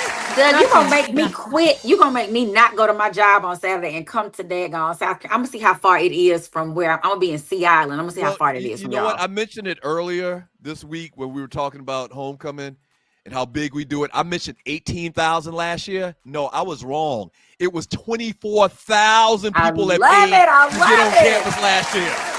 Now, if all those people would just give $50 to their university to support the growth and development of it, then other companies would come back and do even more. Yeah. So awesome. We give back to school. Maybe not like we should, but once again, the state owes us millions and millions and millions of dollars documented. So, this was the last one, but we got one more donation after this. Sean Mims, I did not believe in Willie Brown's side chick, Doug.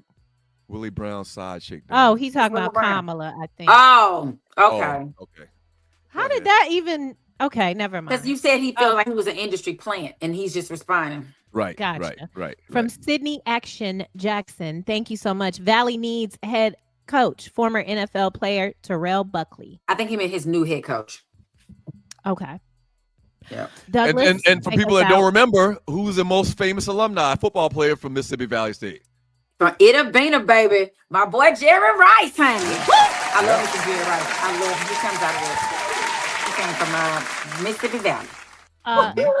Douglas, take us away. That's it. Have a good week. Bye, y'all. Thank Have a great. Y'all be y'all. safe. Duck, have fun. Eat plenty of food with pumpkin. Thank you, Ollie. Thank you. Hey, thank y'all, man. Thank y'all so much for donating to the show. We can't start to tell you how appreciative we are of that. Y'all literally and figuratively help keep lights on in this place. Okay, so thank you so much. Pass the word. Hit the share button. Share the gift of the Two Live Stews. Thank you for the donations. Pass the word once again. Tell everybody you know about the Two Live Stews experience. We're doing it Mondays and Thursdays, 7 a.m. live, but you can catch the replays anytime you want at Two Live Stews or www.twolivestewsyoutube.com. And also shouts out to our folks up there in Detroit, our first affiliate in our new syndication deal with WGPR Hot 107.5. Y'all be careful this week. I'm about to hit the road. I'll see y'all in the Berg. Yeah! Peace. Y'all take care.